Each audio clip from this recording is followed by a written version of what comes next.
네, 반갑습니다. 저는 그 농촌진흥청 원예원 채소과에서 이제 마늘 양파를 연구를 하다가 지금은 제가 사실 이제 공론수 중입니다. 그래서 2달 있으면 저도 이제 민간인 신분이에요. 이제 공직생활 30년 조금 넘게 하고 이제 그런데 그래서 제가 오늘 할 거는 이제 주화재배, 그 중에서 특히 이제 대서 위주로 할 건데, 혹시 여기 창녕에 갔다 오신 분? 창에 다 갔죠. 다 가셨어요? 아니, 주화보러. 네, 주화보러. 주화보러 안 가서 안 갔어요? 지금 아마 1, 2주 전쯤 제가 창녕에 다녀온 걸로 알고 있는데, 지금 오늘 이 교재보다도 제가 슬라이드를 몇 컷을 조금 더 넣어왔고요. 하는 거는 일단 전체적으로 주화재배를 왜 해야 되는지, 그 다음에 하는 방법 위주로 이제 많이 할 거고, 이제 사진 좀 보여드릴 건데, 아마 나오겠습니다만은, 이 주화재배가 과거에 여기 마늘 재배를 하셨으면은 옛날 육종 마늘로도 주화재배는 다 해보셨잖아요. 그죠? 안 해보셨어요? 근데 지금 옛날 육종 마늘이랑 지금 대서 마늘이랑은 주화재배 스타일이 완전히 달라야 돼요. 이제 이 부분 때문에 사실 저희들도 굉장히 사실 우여곡절도 많았고 실패도 많이 했고요. 그래서 아직까지도 저는 이제 옛날 대서주화 우리 재래종처럼 완전하게 이게 정확하게 언제 어떻게 하라고 자신있게 말은 하기는 조금 힘들어요. 왜?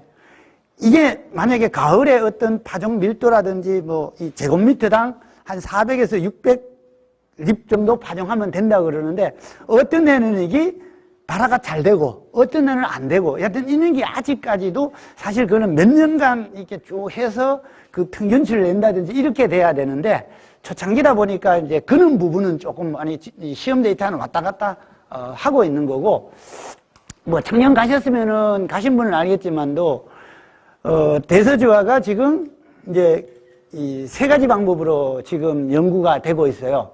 하나는 이제 창녕에서 주로 하시는 방법인데, 조그만 주화를 파종해서 바로 마늘 나오네. 하는 방법하고 지금, 이제 가을에 파종하되 통마늘, 그냥 봄에 파종하는 방법. 하여튼 여러 가지가 있으니까, 한번, 보시죠. 예? 이쁘죠, 사진? 네. 네, 제가 찍었습니다. 자, 그러니까, 지금 이거 같은 경우는, 이제 여기 대서품종이 아니고, 남도 마늘이에요, 이게. 남쪽에. 예. 근데 이 남도 마늘 주화가, 옛날 여러분들이 여기 육종 마늘 주화랑 크기가 같죠? 그러니까 방식이 똑같아요. 예.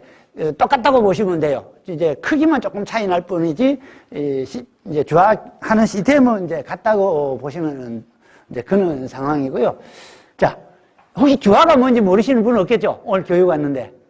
아니, 왜 제가 이런 얘기를 하냐면은, 어디 가서 이제 마늘 강의 끝에 주화 재배를 잠깐 설명을 했는데, 강의 끝나고 난 뒤에 한 분이 주화가 뭐예요? 그러는 거예요. 그래서 내가 교육이 뭔가 문제가 있었구나. 그래서 이제 그 다음에 생각하는 게 이거죠. 예. 주화는 이제 다만 이제 여러분들 주화를 아니까 이거 설명할 필요는 없고, 이제 총포라는 얘기가 제가 할 수도 있어요. 총포라는 뭐냐 하면은 이렇게 꼬투리째 자체를 이제 총포라고 얘기합니다. 저는 이제 그렇게 얘기하고, 또 하나는 이제 주화는 이제 이 알갱이들을 주화라고 얘기하는데, 제가 소립주화 또는 미숙주화를 얘기하려면은 이제 조그마한 거, 즉 마늘종을 정상적으로 마늘종을 꺾어서 이제 하면은 좀 크기가 적겠죠, 총포가. 그래서 적은 거를 이제 미리 꺾었다 해서 미숙주화라는 얘기도 하고, 크기가 적어서 소립주화라는 얘기도 하고, 그 다음에는 이제 수확할 때까지 돈 상태, 아까 그림에 보시다시피, 그런 상태에서 둔 거를 이제 대립주화, 또 성숙해서 수확했다고 해서 이제 성숙주화.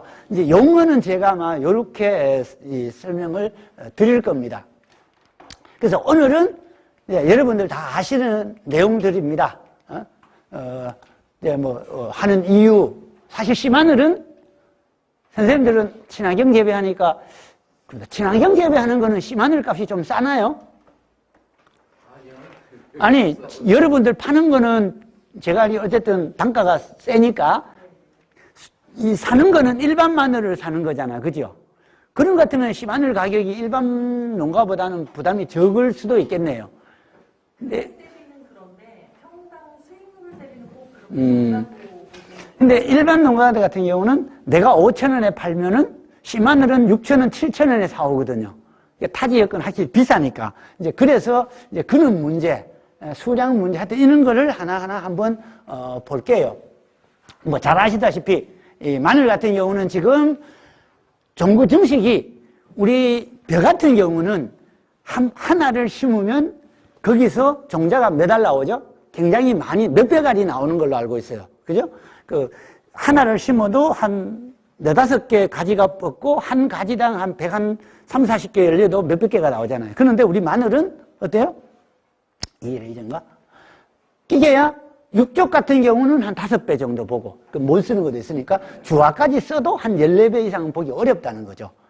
그런 데다가 바이러스로 감퇴되고 있고, 그래서 지금까지 씨마늘을 이제 내가 재배하는 포장에서 좋은 거, 그리고 타 지역의 거, 그 다음에 주화 재배, 그 다음에 조직 배양하는 방법이 있었고, 이 지역 같은 경우는 이제 우리나라 품종을 재배하다 보니까 수입을 안 하는데, 남쪽의 난지역은 특히 대서라든지 이런 거는 수입을 굉장히 많이 했습니다. 지금도 하고 있고, 이제 그런 형태로 씨마늘을 생산을 했다는 거고요.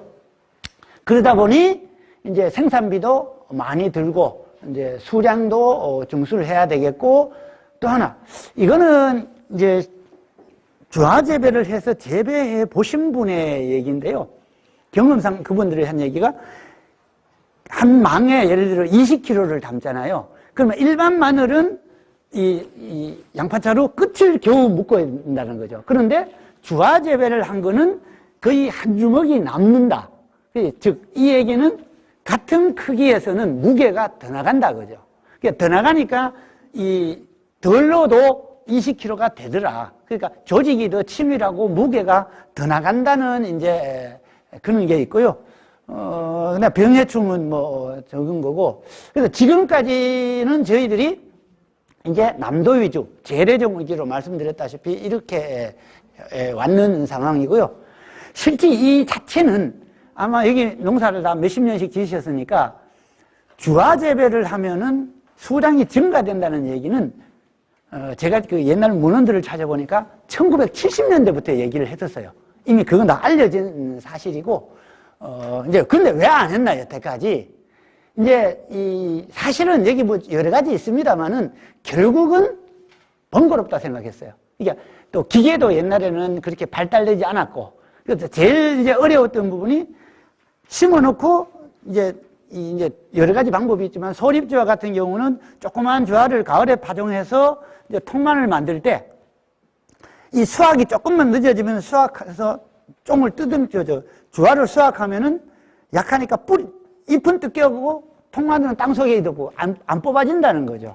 이런 문제 때문에 이제 사람들이 이제 안 하게 됐는데 그렇게 되어 왔고, 그리고 또 근데 또 하나는 지금 이제 대서가 굉장히 우리나라 재배 면적의 반 이상을 차지하지만, 그래서 이 부분이 기존처럼 재배를 해서는 주화 재배가 어렵다. 왜? 주화 크기도 틀릴 뿐더러 인편부나 특성이라든지 이런 게 너무 다르더라. 그 부분이고. 그래서 아까도 말씀드렸지만 중국에서 지금 씨마늘이 보면은 한 4,000톤, 5,800톤까지 수입이 됐었습니다. 근데 우리나라에서 1년 전체 씨마늘에 소요되는 양이 한 5만 톤 정도 보거든요. 그래서 우리가 이제 이 헥타르당 2톤 정도 보면은 그 정도 드는데 10% 이상이 이제 수입해 왔었어요. 근데 19년도는 수입이 없었습니다. 왜? 19년도는 마늘 가격이 굉장히 쌌어요. 그러니까 키로당 아마 일반 마늘 같은 경우는 2,800원, 그 다음엔가 2,200원, 막 2,000원대였거든요. 근데 그럼 왜 수입이 안 됐냐? 이 수입되는 단가가 키로당 한 3,000원쯤 돼요. 그러니까 우리나라 마늘이 너무 싸버리니까 사람들이 싸니까 기왕이면 뭐 마늘금도 싼데 비싼 종자 사오느니 그냥 내 거 심자 이래 돼버린 거예요. 성능을 떠나서. 그러다 보니 이제 수입이 줄었다. 그래서 아직까지도 많이 수입되고 있고 지금 뭐 잘 아시다시피 쭉 계속 같은 마늘을 재배하면 수익이 주는데요. 이제 이 주화 재배를 계속 하면은 계속 주화 재배를 누대를 하면은 점점 커지더라. 그 얘기고 또 왜 커지느냐? 이제 이건 조금 이제 학술적인 얘기지만 이게 그거를 해보면 마늘에는 이제 6가지 바이러스가 있는데요. 그 중에 보시면 이 감염 숫자가 우리 일반 인편에는 바이러스가 한 5, 6가지가 대부분이 감염이 돼요. 그런데 주화에는 한두 종밖에 안 되더라. 감염이 이제 3종, 4종 되더라도 농도가 적더라. 바이러스 감염되는 농도가. 이제 그렇게 해서 적고 또 하나는 이 마늘 한 포기 한 포기를 봤을 때 주화 재배는 평균 1개가 이하로 바이러스가 걸리는데 일반 마늘 같은 경우는 평균 3.3개 종류의 바이러스가 걸리더라. 그만큼 많이 걸리더라. 이제 그 뜻이고요. 자, 이게 이제 뭐냐면 자, 여기 이제 처음에 식물체고요. 다음에 주화 재배 한번 했을 때, 그 다음에 했을 때. 즉, 사람으로 따지면 할아버지, 아버지, 나.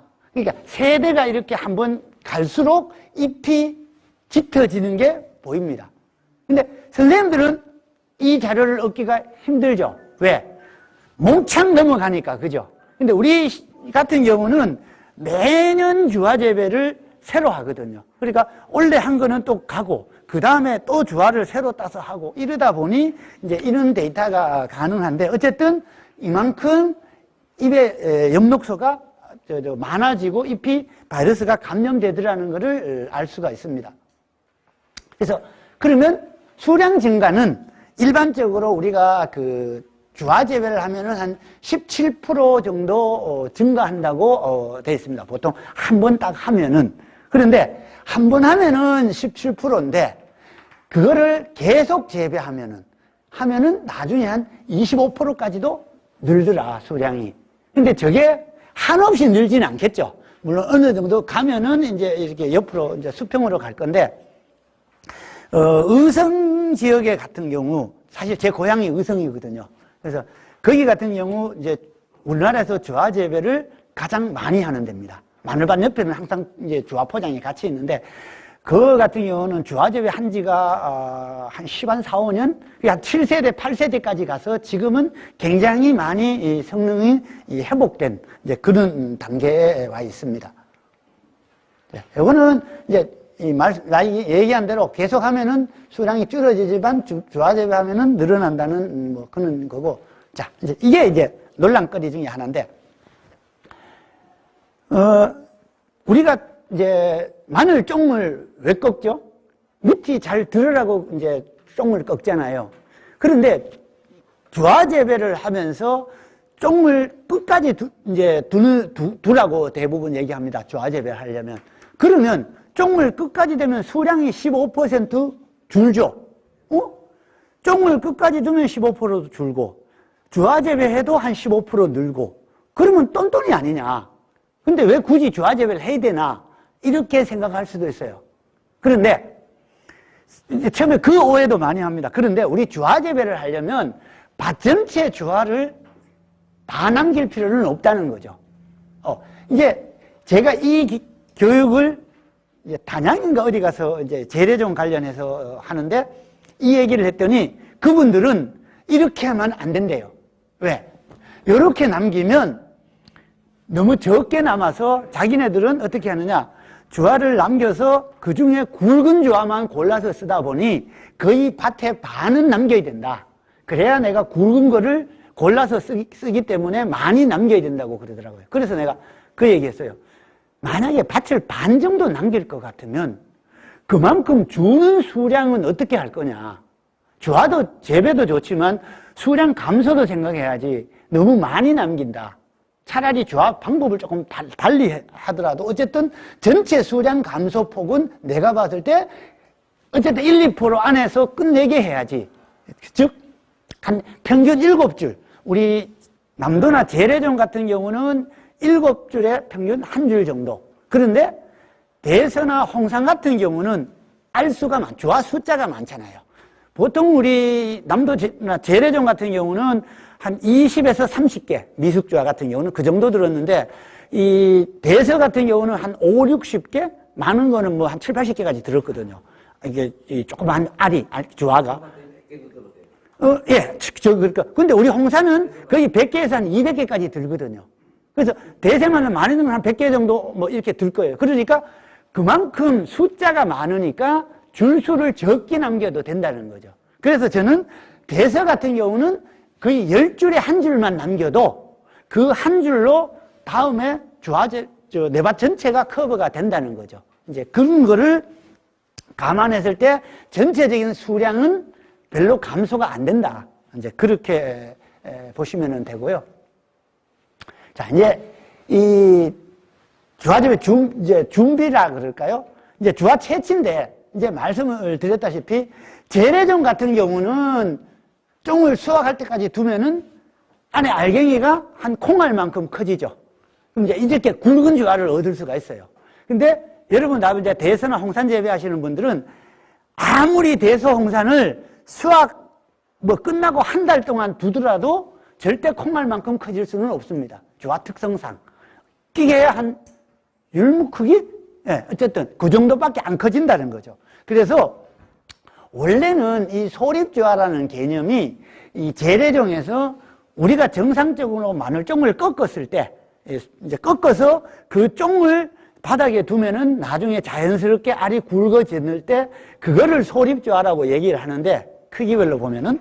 근데 우리 대서 홍사는 수확할 때 끝까지 둬야만이 둬도 그렇게 빠지 안 큰다는 거죠. 그런데 만약 이거를 홍산 대서도 나는 10분의 1이지만 수량 주는 건 싫어. 그래서 마늘 좀 꺾을 때 그냥 꺾는 거를 쓸 거야. 이렇게 생각할 수 있잖아요. 근데 그렇게 하면은 주화가 안 생기는 건 아닌데, 저희들이 해보니까 굉장히 충실하지 않아요. 미리 꺾어버리니까. 그러니까 대서나 홍사는 어쨌든 저는 주화재배 하려면 수확할 때까지 돌아. 수확 후에 꺾는 게 낫다. 이제 그렇게 말씀을 드리고 거고. 그래서 이제 보통 이제 우리 일반 마늘 좀 꺾을 때 마늘 좀 꺾어서 이제 드시거나 아니면은 땅에 버리잖아요. 많은 농가에서는 버리거든요. 그러면 땅에 버릴 때, 잠깐만요. 버릴 때 이제 버릴 거를 이렇게 두거나 아니면 이렇게 모아두면은 아까처럼 미숙주화가 되고, 아니면 그렇게 이 상태, 이렇게 세워진 상태에서 이 줄기를 길게 자르면은 여기에 양분이 있어서 또 더 굵어지거든요. 그러니까 종은 최대한 길게 자르는 게 좋고요. 그 다음에는 이렇게 세워서 수확 뽑기 전에 자르는 방법이 있고, 아니면 이렇게 뽑아놓고 자르는 방법도 있습니다. 이제 어떤 게 편할지는 이제 선생님들이 판단해서 하면 되는데, 제가 봤을 때 이 방법보다가는요, 이게 더 편하지 않을까 싶어요. 쫙 뽑아놓고, 저도 이걸 이제 뽑아놓고 자르는 게 누가 더 편하다 그래서 어떻게 할까 봤더니, 이 뽑은 상태에서 여기에 예초기 같은 걸로 이렇게 쭉 그냥 쳐버려요. 이 위로 예척이나 이런 게 한번 쭉 가고 난 뒤에 나중에 그냥 묶거나 이렇게 걷어버리더라고요. 그래서 일일이 하나하나 수확을 안 해도 된다는 그런 장점은 이제 있는 것 같아요. 자, 주화 크기죠. 이제 밑에 보시면 이게 우리 재래종 6조. 이게 이제 콩알 크기만 하고 아주 적은 거는 저희들이 한 개 무게를 재보면은 한 0.1g으로 굉장히 적습니다. 한 개 무게가. 근데 대서홍사는 아무리 커야 0.3g. 뭐 좀 더 특수하게 큰 거는 한 0.4g, 하여튼 0.5g 나오기는 굉장히 어려워요. 그래서 어쨌든 이 남도나 우리 재래종의 작은 게 대서홍산의 가장 큰 거하고 비슷하더라. 이제 이렇게 크기가 다르더라. 이제 이런 특성이 있고요. 예, 보시면 여기 이제 우리 홍산이나 대서는 쫑이 비슷하죠. 초기에 우리 쫑 꺾을 때 보면은. 근데 우리 남도나 재래종은 이렇게 굵고요. 그래서 채취 후에 이게 쫑을 이제 절단할 수확기 중에 절단하면은 이 상태에 절단하면은 얘는 잘 안 굵어져 버릴 수 있습니다. 그래서 이거는 이제 쫑 채취 후에 보면은 실제 여기 홍산 같은 경우는 실제 이보다가 훨 더 진짜 많아요. 큰 거는. 그리고 대서 이거 같은 경우도 지금 이것만 해도 몇십 개가 되죠. 어쨌든 이 굵은 거는 거의 뭐 50개, 홍산 같은 경우는 200개까지도 주화가 생긴다. 예, 이거는 이제 일반 특성이니까 이제 같은 얘기입니다. 이게 이제 재래종이나 남도, 여기는 이제 대서는 이렇게 작은 게 많이 생긴다. 그 뜻이고요. 네, 이제 재배법이죠. 그래서 우리 재래종 같은 경우는 이 콩알 크기만 대립주화를 그냥 마늘 심을 때 한 개씩 같이 심었으면 됐어요. 아주 어떻게 보면 쉬운 방법이었죠. 쉽게 되죠. 다만 이제 재배 간격은 기존 마늘보다가 조금 좁게, 아주 굵은 게 아니니까 그렇게 하고 나머지는 다 같이 하면은 아주 편리하게 이렇게 왔는데, 이제 문제는 이거죠. 옛날에 이 재래종 소립주화도 쫑을 꺾었을 때 이거를 이제 두 가지 방법이 있죠. 아까 청포라고 했죠. 이 덩어리째로 한 구멍에 그냥 한 개씩 심는 방법이 있고, 아니면은 얘를 이게 부셔가지고 알갱이만 갖고 한 구멍에 뭐 15개, 20개를 넣거나 아니면은 줄로 파종하거나 뭐 흩어뿌림 해가지고 이제 묘상하듯이 그런 식으로 해서 다음에 이런 통만을 만드는 이제 그런 방법이 일반적으로 여태까지는 해 왔었습니다. 근데 문제는 이 홍산하고 대서 같은 경우는 이게 지금 계속 나오고 있습니다. 방법이 홍산 같은 경우는 저희들 이제 이 가을에 한 개씩 파종해서 완전한 마늘 만드는 거는 사실 그 연구는 안 했습니다. 그냥 홍산은 옛날 소립주화처럼 통마늘 만드는 방법 이제 이렇게 했는데, 이 대서는 이제 지금 뒤에 나오겠습니다만은 파종 방법이 이제 세 가지 방법으로 나뉘어지는 건데요.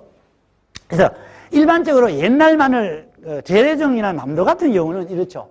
아주 작은 것들은 심으면 이렇게 통마늘이 되고, 큰 거는 이제 이 큰 마늘이 돼서 이게 바로 씨마늘로 가능을 했는데, 문제는 이것도 일찍 파종하면은요, 쪽이 두 쪽, 세 쪽 막 나눠지고, 이 큰 것도 늦게 파종하면은 완전한 마늘이 아니고 쪽이 한 4-5개만 마늘 모양이 조금 삐뚤삐뚤해지는 거 있죠. 쪽은 나눠졌는데.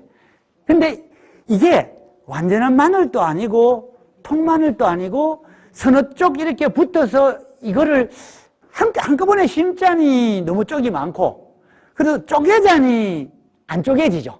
이거는 딱 붙어서 잘 안 쪼개집니다. 그래서 이런 단점들이 있습니다. 그래서 이 옛날 방법은 어쨌든 통마늘 만드는 방법 아니면 완전한 마늘 방법 두 가지로 갔었고요. 또 하나는 이 통마늘 크기가 여기 보시면은 이제 1, 2, 3, 4, 5, 6 크기별로 다음 해에 마늘 크기가 다르더라.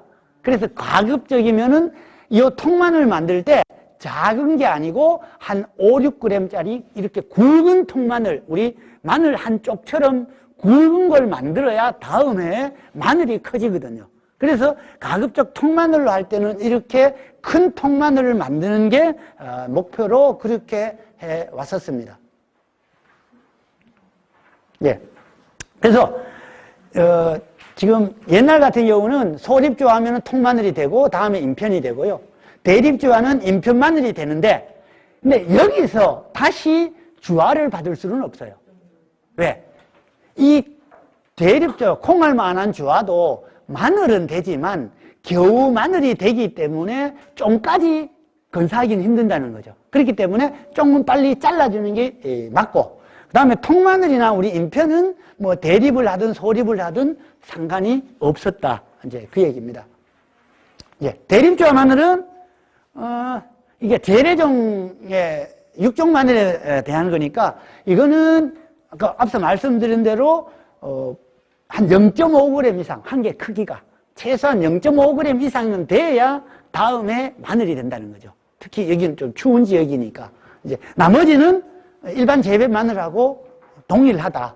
이렇게 보시면 되고, 이제 소림주화 같은 경우는 이제 우리 재래종 같은 경우는 이제 0.3g 이하짜리를 별도로 선별해서 이제 흩떡뿌림하거나 줄뿌림, 뭐 전파, 총포 파종 여러 가지 방법으로 지금까지 해왔다. 이렇게 보시면 되고, 그래서 요거는 이제 전체적인 과정이죠. 쫑을 만들어서 이렇게 여기 놓으면 수확할 때쯤 되면 이렇게 말라서 요거를 걷어다가 햇빛에 말리고, 이거 사실 이 상태에서 발로 부비면은 잘 부벼집니다. 근데 이제 이거를 주화 전문으로 하시는 분들은 양이 많잖아요.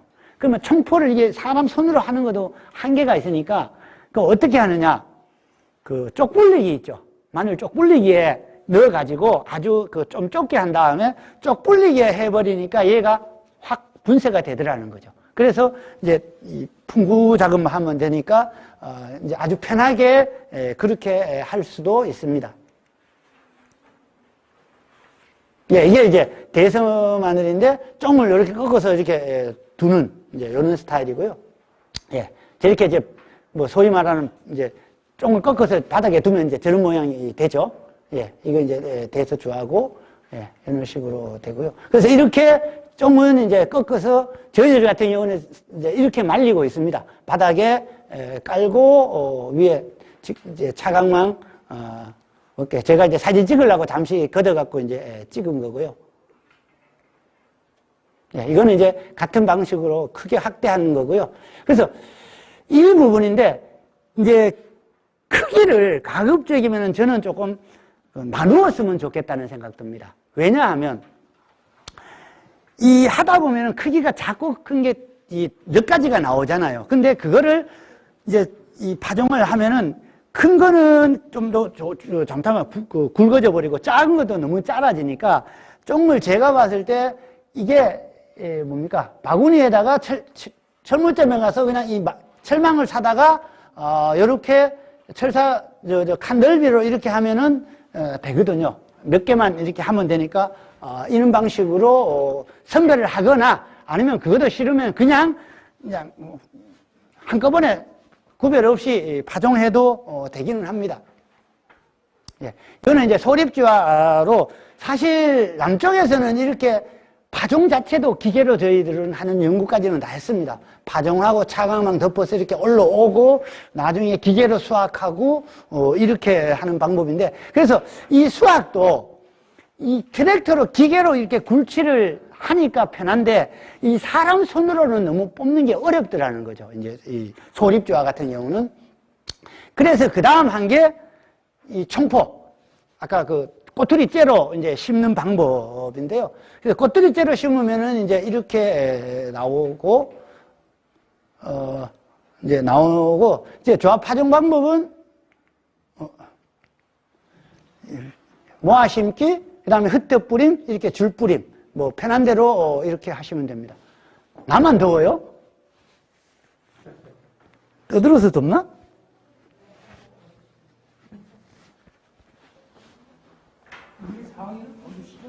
좀 그래야 될 것 같습니다. 오, 제가 사실 짧은 팔을 입고 왔는데도 불구하고 지금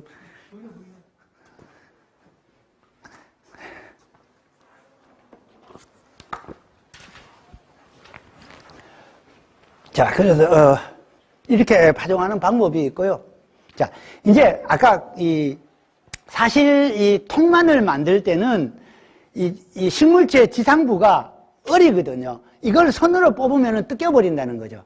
그래서 그걸 어떻게 좀 쉽게 할 수 있는 방법이 없을까 싶어서 이런 식으로 그물망 위에서 재배를 하면은 이렇게 나중에 붙으니까 이 그물망을 걷어다가 창고에 넣어놨다가 조용할 때 이렇게 수확해도 된다는 거죠. 그렇지 않으면 일반 아까 그 노지에서 그냥 이렇게 하면은 이게 수확기가 되면 빨리 수확을 해야 되잖아요. 왜냐? 다음 작물이 들어가거나 아니면 장마가 오면 안 되니까. 그래서 그런 방법을 탈피할 수 있는 방법 중에 하나가 이렇게 그물망 재배인데요. 그물망 재배하는 방법은 이제 이렇게 씁니다. 그물망을 깔고요. 모기장 같은 경우 이거를 깔고 이 위에 씨앗을 뿌려요. 보통 제곱미터당 한 400에서 600개 뭐 그 정도. 그러면 무게로 따지면 한 20g쯤 되나요? 뭐 그 정도. 어쨌든 이렇게 뿌리고 그 다음에 이렇게 흙을 덮고 이제 물을 주면은 이렇게 싹이 올라오죠. 그러면서 뿌리는 모기장을 통해서 이제 뿌리를 박으니까 나중에 여기 보면은 지금 이 모기장이 여기 보이죠. 이렇게 흙을 덮여서 이렇게 자라는 모습을 볼 수가 있고요. 예, 이거는 시험장에서 했는 건데 사실 늦었죠. 이게 수확이 너무 늦은 상태예요. 잎이 이렇게 다 마르도록 기다리면 원래 안 되는 거거든요. 미리 뜯어야 되는데 저희들도 바쁘니까 이거는 이제 늦게 수확하는 이런 케이스고요. 그래서 보면은 이렇게 이제 다 이제 뿌리가 이제 붙어 있는 이게 이제 위에서 뿌리. 아까 사진은 이게 이제 그 지상부를 들춘 거고 이거는 위에서 자연스러운 모습이죠. 이게 구가 땅으로 박혀 있으니까 이걸 뽑으면은 자연적으로 이렇게 되고 그래서 이런 방식으로 이것도 이제 아마 그 그물망 재배했는 여기 보시면은 그물망이 보이죠. 예, 그물망 실제 농가에서 한 거고요. 요거는 그래서 나중에 이제 시간이 있을 때 이거는 왜? 이거는 잘 안 썩습니다. 마늘하고 달라서 이 모기장 말아놨다가 창고에 뒀다가 뭐 모내기 다 하고 후작물 파종하고 난 뒤에 시간 여유가 있을 때 이렇게 뜯어도 되고 그리고 제주도의 그 강경택 씨 얘기는 저도 아직 그 기계는 못 봤는데 자기는 이렇게 그물망에서 손으로 안 뜯는데요. 이거를 어떻게 이게 롤러 같이 하여튼 뭐 설명을 해주던데 그게 이렇게 넣으면 이게 롤러가 그물망이 지나가면서 이게 뜯어진대요. 자동적으로. 그래서 자기는 손으로 그 많은 걸 그분은 한 몇만 평 하거든요. 주화 재배를.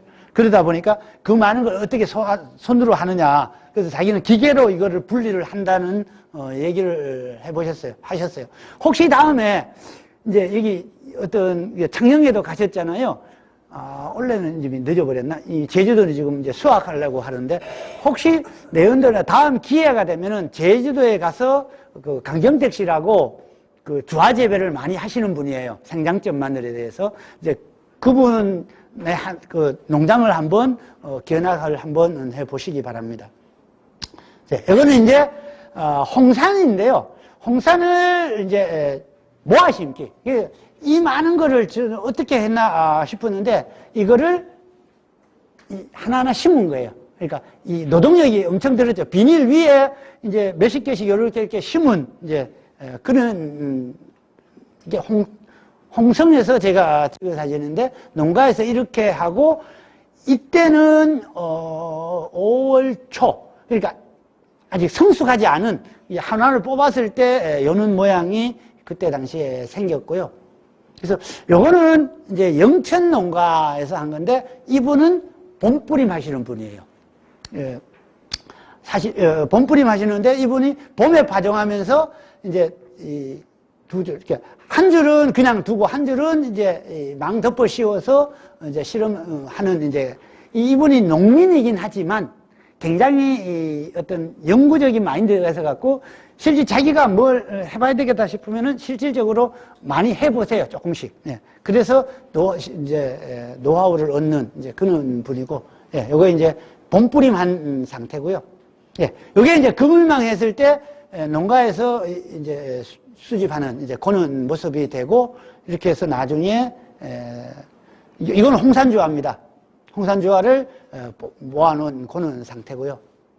그래서 그 외에도 이제 어떤 동일한 크기를 얻기 위해서 이제 플러그판에 한다든지 이제 봄에 이게 저희들이 이제 밀도 시험 제곱미터당 몇 립씩 뿌리면은 되지 않냐 이런 실험들을 참 많이 했었고요. 이제 아마 이게 이제 이 주화를 이제 이 플러그판에 양파 정식기로 이제 가을에 해서 하는 방법을 지금 연구를 하는데 이게 실질적으로 주감에서 했는데 그분들 쪽은 지금 거의 포기한 걸로 알고 있어요. 왜냐? 기계 정식을 하려면은 발화율이 제가 봤을 때 95%는 돼둬야 돼요. 왜냐? 아니면 기계가 심는데 결주가 생기잖아요. 근데 이 결주가 너무 많이 생기더라는 거죠. 그래서 또 하나, 결주도 많이 생기고, 이 뿌리 돌림이 잘 돼야만이 뽑혀서 이렇게 심을 때 결주가 안 나는데, 이게 뿌리 돌림이 잘 안 돼갖고, 결주가 너무 많이 생겨갖고, 처음에 주감에서 마늘 정식기로 이걸 상당히, 뭐라 그럴까요? 관심있게 추진을 했는데, 결국은 해결해야 될 과제가 너무 많으니까 거의 제가 알기로는 거의 포기한 상태로 지금 알고 있고요. 그래서 이제 요거는 제가 유튜브에서 요 사진 캡처한 건데 요게 뭐냐 하면은 옛날 반자동식 그 양파 정식기예요. 그러니까 기계가 다 하는 게 아니고 너를 넣어주면 기계가 심는 이제 요 방식으로 결주가 많으니까 이 방식으로도 심는데 그래요. 제가 봤을 때 이렇게 할 수도 있죠. 문제는 저는 이 측면보다 어떻게 이렇게 심었을 때 이 마늘이 어느 정도 성능을 거둬줄 건가 사실은 이게 더 급선무잖아. 그죠? 그거는 이제 뒤에 한번 보고. 근데 이렇게 해도 통마늘이 나오면 괜찮은데 이게 아까도 얘기했다시피 두 쪽, 세 쪽 막 나눠지는 게 있단 말이에요. 이제 봄이나 가을이나 봄에 이제 통마늘 외통구를 만들 때 그래서 저희들이 이게 인편, 요거 통마늘 우리가 원하는 걸 심었을 때 2개, 3개, 4개 쪼개진 걸 이렇게 심어보면 제가 봐서 한 2개까지는 전혀 문제가 없어요. 근데 3개 같은 경우도 1개 정도는 쓸 수 있는데 한두 개는 쓸 수 있는데 1개는 다음에 씨마늘 나기는 좀 적어요. 근데 씨마늘 나기는 적은데 요 자체를 한 해 더 심으면 다음에 씨마늘은 돼요. 이제 이런 방식으로 완전히 버리지는 않아요. 이 방법이 또 하나 좋은 점은 이렇게 3개 분화되면은 얘는 쪽이 8개 나온다 치면은 8쪽밖에 안 나오는데 이거는 쪽수는 24쪽이 나오잖아요. 개체수를 증가하는 데는 효과가 있을 수도 있어요. 그래서 쪽이 분리됐다고 해서 굳이 버릴 필요는 없고 얼마든지 재사용은 가능하다는 거고 요게 이제 우리 홍상 같은 경우도 역시 같은 나누어줘도 2개 정도는 충분히 쓸 수 있고 4개 가니까 조금 불경을 하더라 그 얘기고요. 자 이제 대서주화인데요.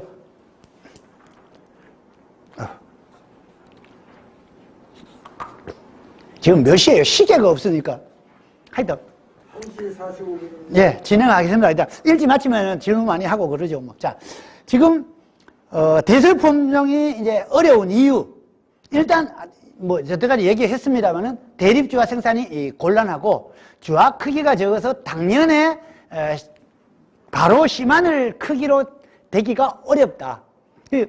보통 우리 씨마늘이 되려 그러면은 거의 한 4.5cm 직경 그러면 무게로 따지면 한 50g, 45에서 한 50g 내외가 돼줘야 되는데 실제 그 정도로 이제 수율이 그렇게 나오는 게 있습니다만은 예를 들어 최소한 8, 90% 이상은 그렇게 나와줘야 되는데 그렇게 나오기는 조금 힘들더라.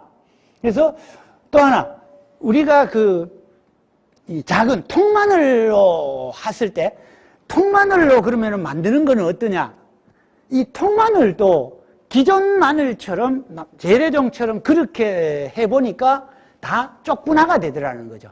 그래서 이거는 이러지도 못하고 저러지도 못하고 하는 이제 그런 상황이 됐고요. 또 하나 우리 재래종 마늘은 육종 마늘은 통마늘 크기가 이런 게 가능해요. 한 개가 5g, 6g짜리가 가능한데 이 대서 마늘은 한 5g, 4g, 5g짜리 통마늘 생산이 불가능합니다. 왜?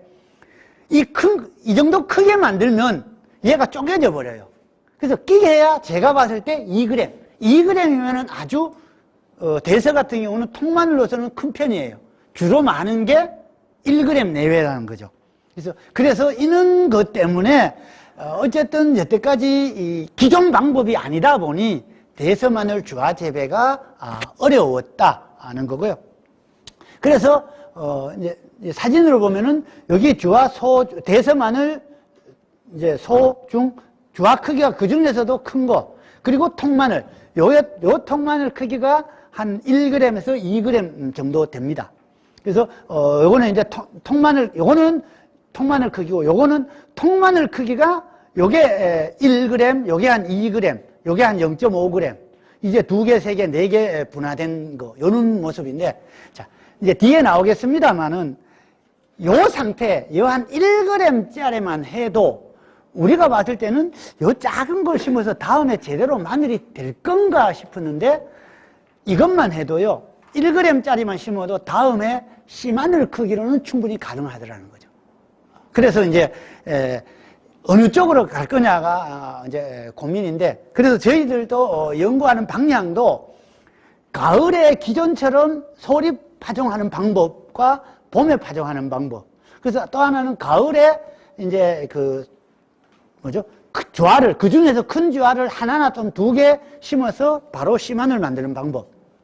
아니면 아예 안전하게 봄에 파종해서 통마늘을 많이 만드는 방법. 이제 이런 방식으로, 저희들이 연구를 했고요.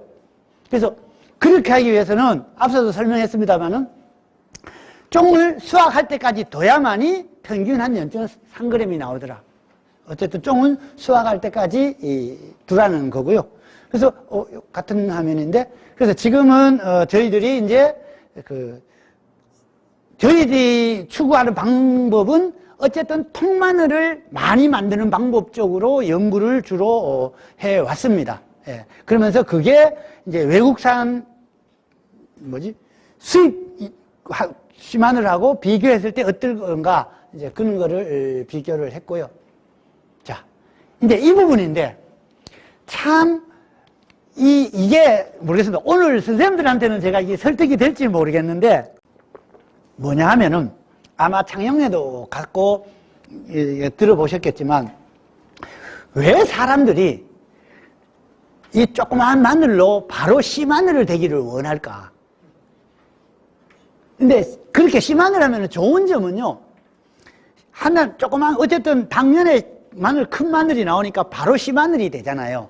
이 측면은 아주 유리해요. 바로 이용하자는 편리성에서는. 그런데 그 심는 노동력이나 이런 부분은 어떻게 할 거며, 또 하나는 정식 효율. 예를 들어 이제 이 부분이거든요. 첫 해는 예를 들어 한 개를 파종하면은 이게 재래종으로 봤을 때 실제는 한 8쪽 정도 나오겠죠. 마늘 한 통을 수확하잖아요. 그럼 한 통에 쪽이 6개, 우리 육쪽 같으면 6개 아니면은 8개 정도 나온다고 보죠. 속쪽은 못 쓴다고 보고. 그러면은 6개라고 일단 가정하고, 그러면 다음에는 요거를 파종하면은 그 다음에 36개를 얻을 수가 있죠.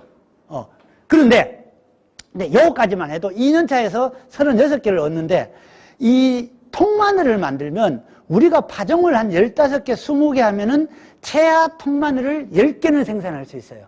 그런데 이 10개를 생산하면은 그 다음에 통마늘을 심으면 마늘이 10통 나와요. 즉, 이거는 여기서 바로 심을 수 있다는 장점은 있지만 같은 면적에서 정식 효율로 보면은 이 통구 생산이 훨씬 더 유리하다는 거죠. 근데 이 부분을, 근데 처음에는 이제, 내년에 바로 씨마늘 나오는 거랑 2년 후에 씨마늘 나오는 거랑 그 1년을 제가 봤을 때 못 기다려주는 게 아닌가 싶어요. 그래서 1년만 기다려주면은 더 효과적인데, 이런 부분을 좀 못 참지 않나, 이런 생각이 들어서. 그래서 제가 이거는 한번 이건 어제 저녁에 제가 어떻게 하면은 좀 쉽게 할 수 있을까 싶어서 이렇게 만들어 봤어요. 그러니까 하나에서 마늘 한 통이 되고 마늘 6통이 되는데, 예를 들어 이 작은 거를 통마늘 9개만 생산된다 해도 다음에는 마늘이 9통 나오더라고요. 그죠? 그래서 웬만하면은 저는 여러 가지 앞으로 기계화라든지 이런 방법상 이 방법이, 특히 여기는 추운 지역이니까 조그마한 주화를 파종해서 하는 것보다는 생육기간이 짧기 때문에 이 방법이 유리하지 않을까 하는 생각은 들어요. 그래서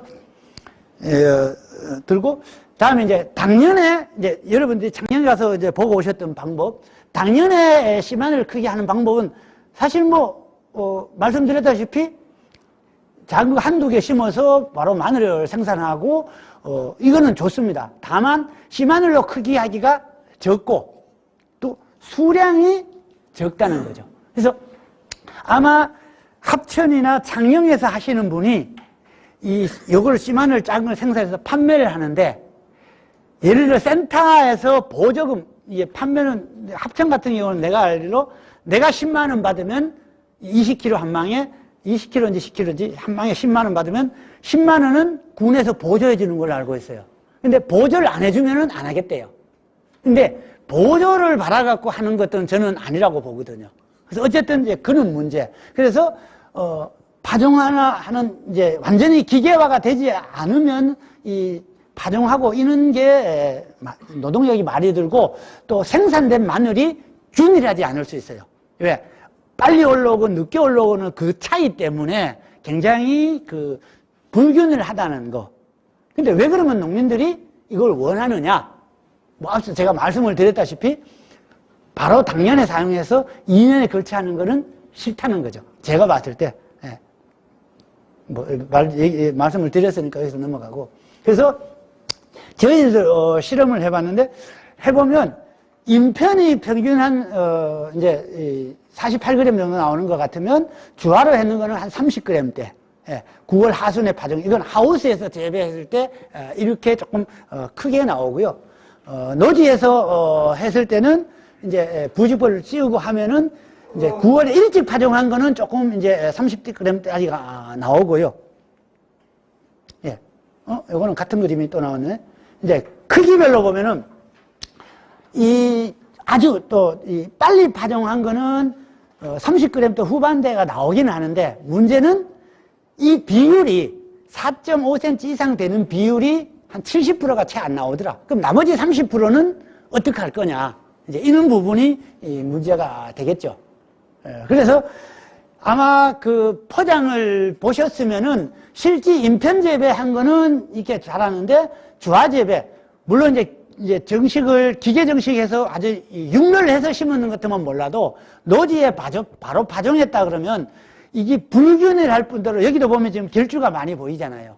이는 결주가 많이 생기고 식물체도 조금 자체적으로 불균일한 이런 문제가 많이 생기고, 그러다 보니 여기 보시면은 어때요? 이게 이제 인편이 나머지는 이렇게 불균일한 게 많더라는 거죠. 그러다 보니 쪽도 어떤 거는 정말 인편처럼 제대로 나눠진 거 있는 반면에 쪽이 3개, 4개, 5개 나눠지는 게 불균일하더라. 그래서 또 하나, 지금 창녕도 아마 이게 그분 같은 경우는 이게 보온을 철저하게 할 거예요. 근데 이거는 합천에서 제가 찍은 사진인데, 보시면은 이분 같은 경우는 이제 보온을 안 하고 심다 보니까 이렇게 어린 상태에서 한 해는 겨울에 거의 90%가 죽어버렸어요. 이런 부분. 그러니까 지금 그렇지 않아도 날씨가 극저온이 한두 번씩 와서 멀쩡한 마늘도 지금 얼어 죽는 판인데, 얘는 더 얼어 죽을 가능성이 있다는 거죠. 이제 이런 부분. 그래서 이게 이제 파종해서 이게 하면은 이제 하여튼 지금 여러분들은 잠깐 이건 한번 여쭤봐야 되겠다. 주화 재배는 제초제 칠 수 있어요? 판매를 목적으로 해서 저희가 인증이 올라가 있는 땅에는 제초제가 불가하고요. 예를 들어서 일반 포장에서 재배를 한다 하면 이거 제 얘기는 이 제초제 쳐서 생산된 씨마늘을 다음에 이제 친환경 재배하는 데는 문제가 없나요? 그래요. 아, 그러면 또 다행이에요. 만약에 주화조차도 친환경을 해야 되는 것 같으면 이 풀을 어떻게 감당할 거냐. 이제 이 부분, 원래는 제초제를 쳐버리면은, 좀 낫거든요. 근데 이제 이런 부분. 예, 아까 사진 보셨듯이 여기 보면 결주가 많죠. 이제 이런 부분. 예, 이것도 보여드렸던 사진이니까. 제수제가 문제예요. 예? 제수제가 문제. 아, 그러니까. 근데 일반 땅에서 재배하면 괜찮다면서요. 근데 그런 것 같으면 조금 다르지. 근데 선생님들은 다 친환경 포장만 갖고 있잖아. 그죠? 이제 이게 또 문제인 거죠.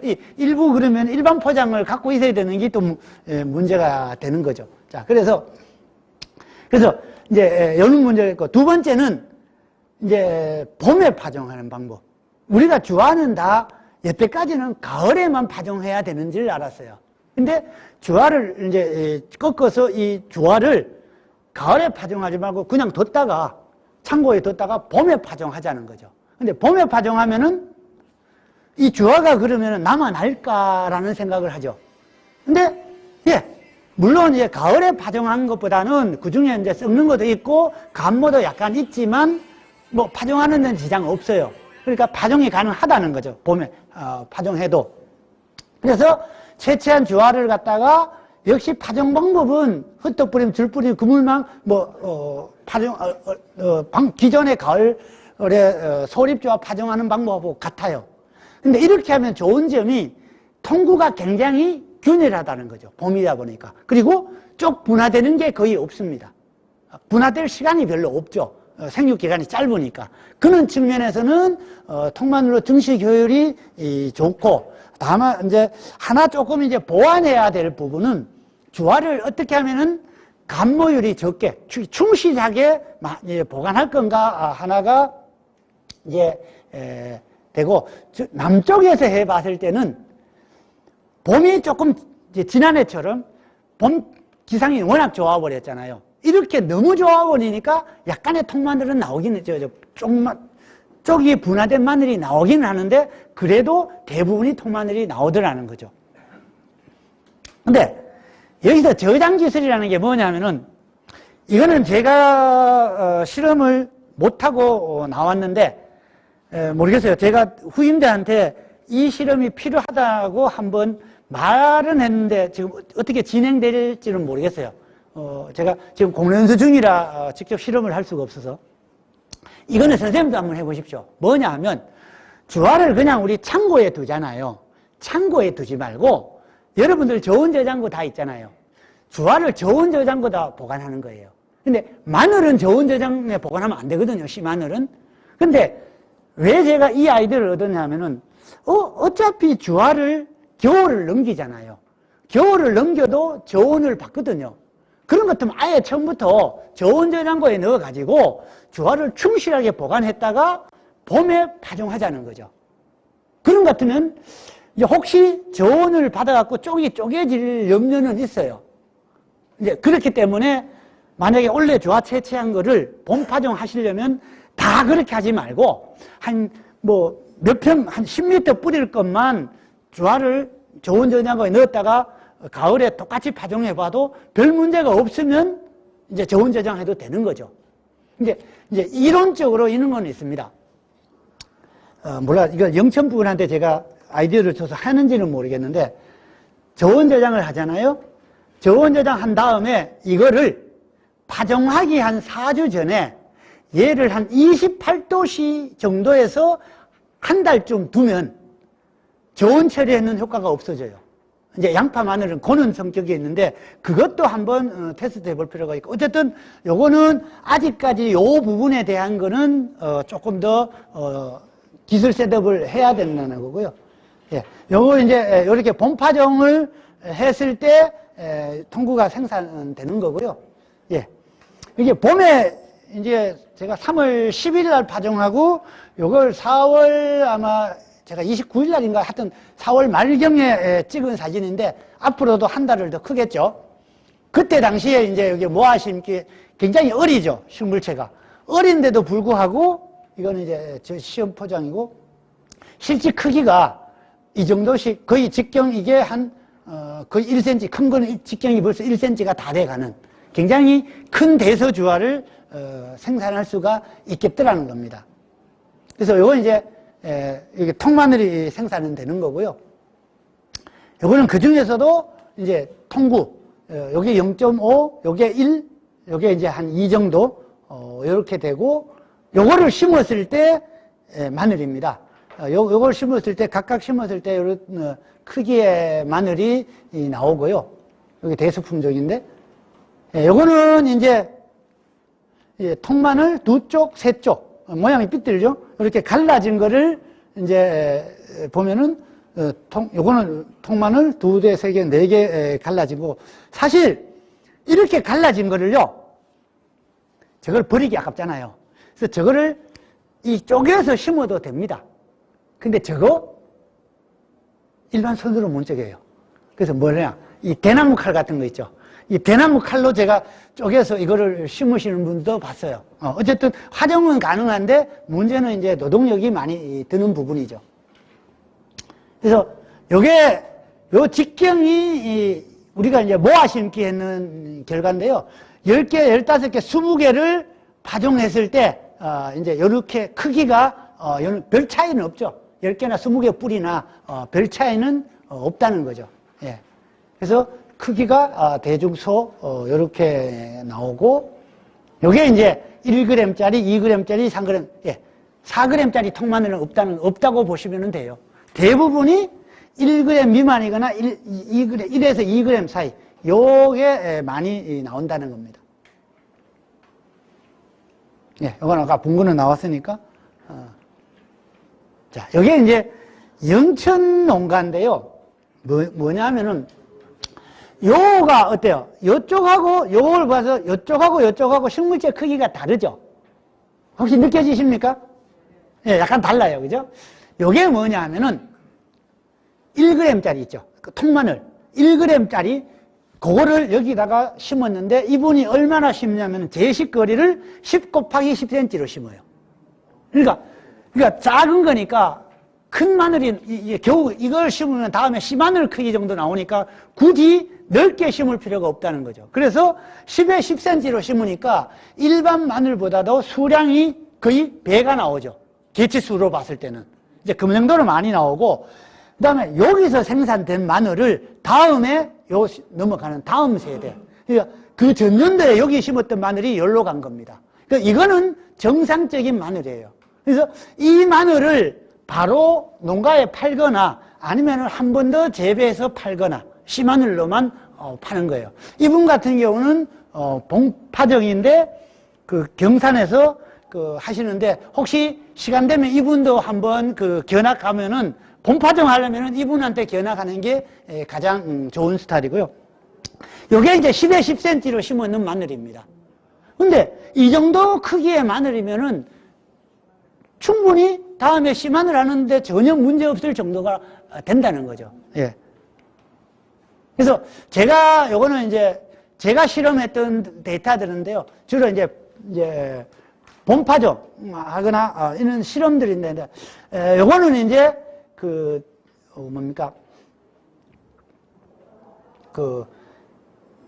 가을 파종했을 때, 가을 파종하고 얘는 봄 파종했을 때, 가을 파종에서 1립부터 시작 20립까지 쭉 파종해 보니까 어때요? 대부분이 쪽이 분화되더라는 거죠. 근데 봄 파종하니까 쪽이 분화가 없더라. 그런 뜻이고요. 역시 이제 같은 데이터인데 크기가 1g 미만이 한 50% 정도 그렇게 나오더라. 20개 파종했을 때는 10개, 15개, 20개 파종했을 때 보통 한 2g짜리가 여기는 큰 게 많이 나오고 많이 뿌릴수록 1g 이하가 작은 게 많이 나온다는 이제 그런 내용이고요. 요거는 1g짜리 요거는 대서주화를 크기별로 나눠서 요게 0.3, 0.2, 0.1g. 제가 아까 그물망으로 크기별로 나누라 그랬잖아요. 나누면 좋은 점이 이제 큰 거는 크게대로 따로 파종하고 혼합해서 파종 하지 말고 따로 파종하면은 제식 간격이라든지 파종 밀도라든지 이런 거를 조절할 수가 있다는 거죠. 예, 이거는 이제 주화 크기 대중소로 했을 때 통마늘이 생산되는 거고요. 요거는 이제 우리 주화 크기, 주화가 1g짜리, 2g짜리, 1, 2g짜리, 2g짜리를 했을 때 마늘이 우리 인편은 보통 심으면 한 60g. 주화 아까 그 1g짜리하고 인편 한 4, 5g짜리, 5g짜리하고 별로 수량 차이가 없다는 거죠. 다음 해. 우리 생각에 요 1g짜리 요게 무슨 소위 말하는 힘을 쓸까 싶은데 주화 재배에는 요 1g, 1, 2g짜리가 인편 재배에는 씨마늘이랑 나중에는 거의 수량이 같다는 얘기죠. 그래서 우리가 생각해도 통마늘이 저게 너무 크기가 적지 않냐고 생각하는데 그렇지는 않다는 겁니다.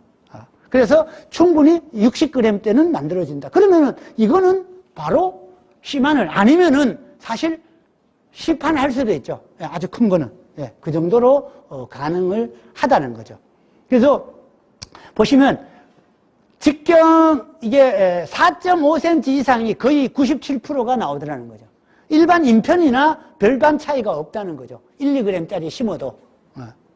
이제 그런 얘기고, 요거는 이제 쪽분화된 거, 2개, 3개, 4개 나누어진 거를 심으니까, 여는 모양이 되고요. 아까도 이게 보여드렸습니다만은, 결국은, 요거는 평균 무게인데, 통구에 비해서 결국 쪽에 나누어진 거는, 줄기는 하지만, 이거는 평균 무게이기 때문에 2개 정도는 씨마늘로 실질적으로 해보면은 가능을 했고요. 예, 이거를 구중하고 구병풀 같은 데이터니까 넘어가겠습니다.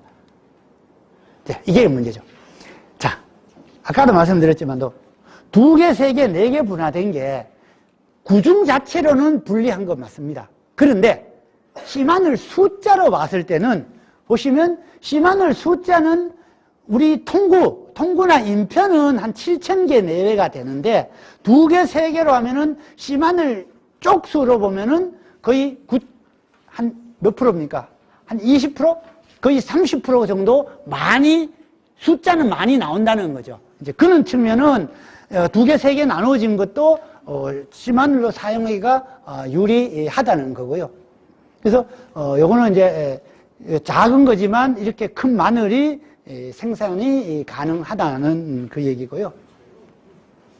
네, 아까 이거는 설명해 드렸으니까, 요거는 생략할게요. 어쨌든 쪽이 나눠진 것도 가능하다. 네. 요거는 이제 본파종인데, 요거는 이제 경북농업기술원하고 저하고 공동연구를 경북 영천에서 했습니다. 제가 말씀드린 그 농가 포장해서 직접 했는데 방식은 간단해요. 주화 보관했다가 5월 하순에 보관했다가 이듬해 3월 상순에 이제 파종을 하는 겁니다. 그리고 6월 초, 5월 말 6월 초에 당구 외통 마늘을 수확해서 이거를 마늘 파종할 때 9월 달에 다시 파종하는데 사실 이때는 손으로 안 하고 기계 파종도 가능할 거예요. 어차피 마늘 이제 이거는 쪽이 통마늘이니까 그렇게 되면은 이제 9월 하순을 파종 다음에 6월에 수확하고 하는 이제 그런 시스템입니다. 그래서 이 단구를 이제 파종하는 이제 바로 씨마늘을 하는 이제 그렇게 그러니까 엄격히 따지면 봄에만 하는 게 아니라 봄에 하는 게 더 나을 것 같은데요. 아니 그러니까 이제 근데 아까 말씀드렸지만 저는 봄에 하기를 원해요, 사실. 통마늘을 만드는 거는. 그런데, 그러니까 통마늘을 내려면은 봄에 심으면 쪽마늘이 하나도 안 생기고. 그러니까 저는 그게 하을 더 유리하다는 거죠. 그런데 아까도 말씀드렸다시피 창녕이나 이런 분들은 바로 씨마늘 되기를 원하니까 그 1년을 못 참는다는 거죠. 근데 문제는 이거죠. 내가 원래 주화 재배를 했어. 원래 이제 주화 채취해서 내연되면은 바로 씨마늘 내가 주화 재배 씨마늘을 심어야 되는데 안 되잖아요. 봄에 봄 파종하면은. 이제 이런 문제 때문에. 근데 하나만 더 기다리면 계속 같이 돌아가잖아요. 근데 이 한 해를 못 기다려 주더라는 거죠. 예.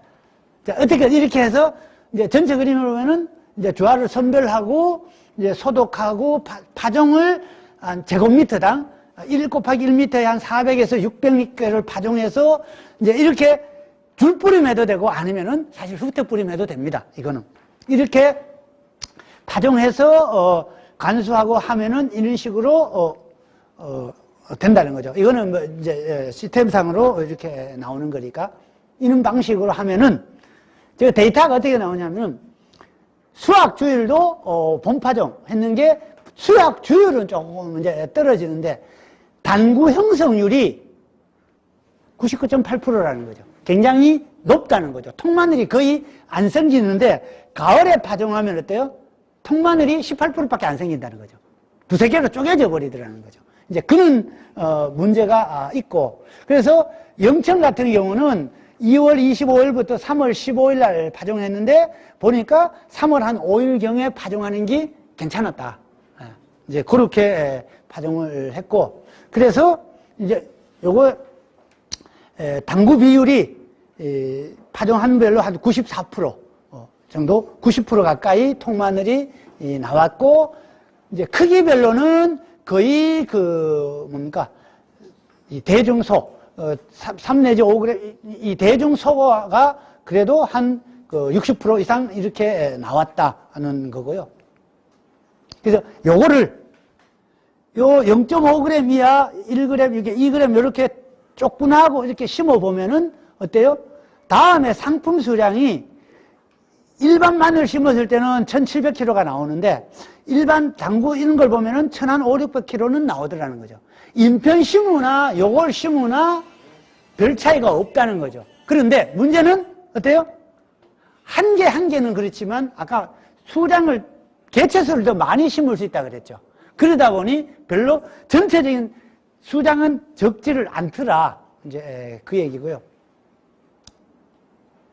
예, 이거는 이제 크기별로 쪽수가 이렇게 나오고 대조구에 비해서 구중이 결코 당구가 이게 적지 않다는 이제 그 얘기고요. 그러니까 이 정도 크기만 되면 0.5g짜리만 해도 60g, 뭐 이 정도만 해도 씨마늘을 하는 데는 전혀 문제가 없다는 거죠.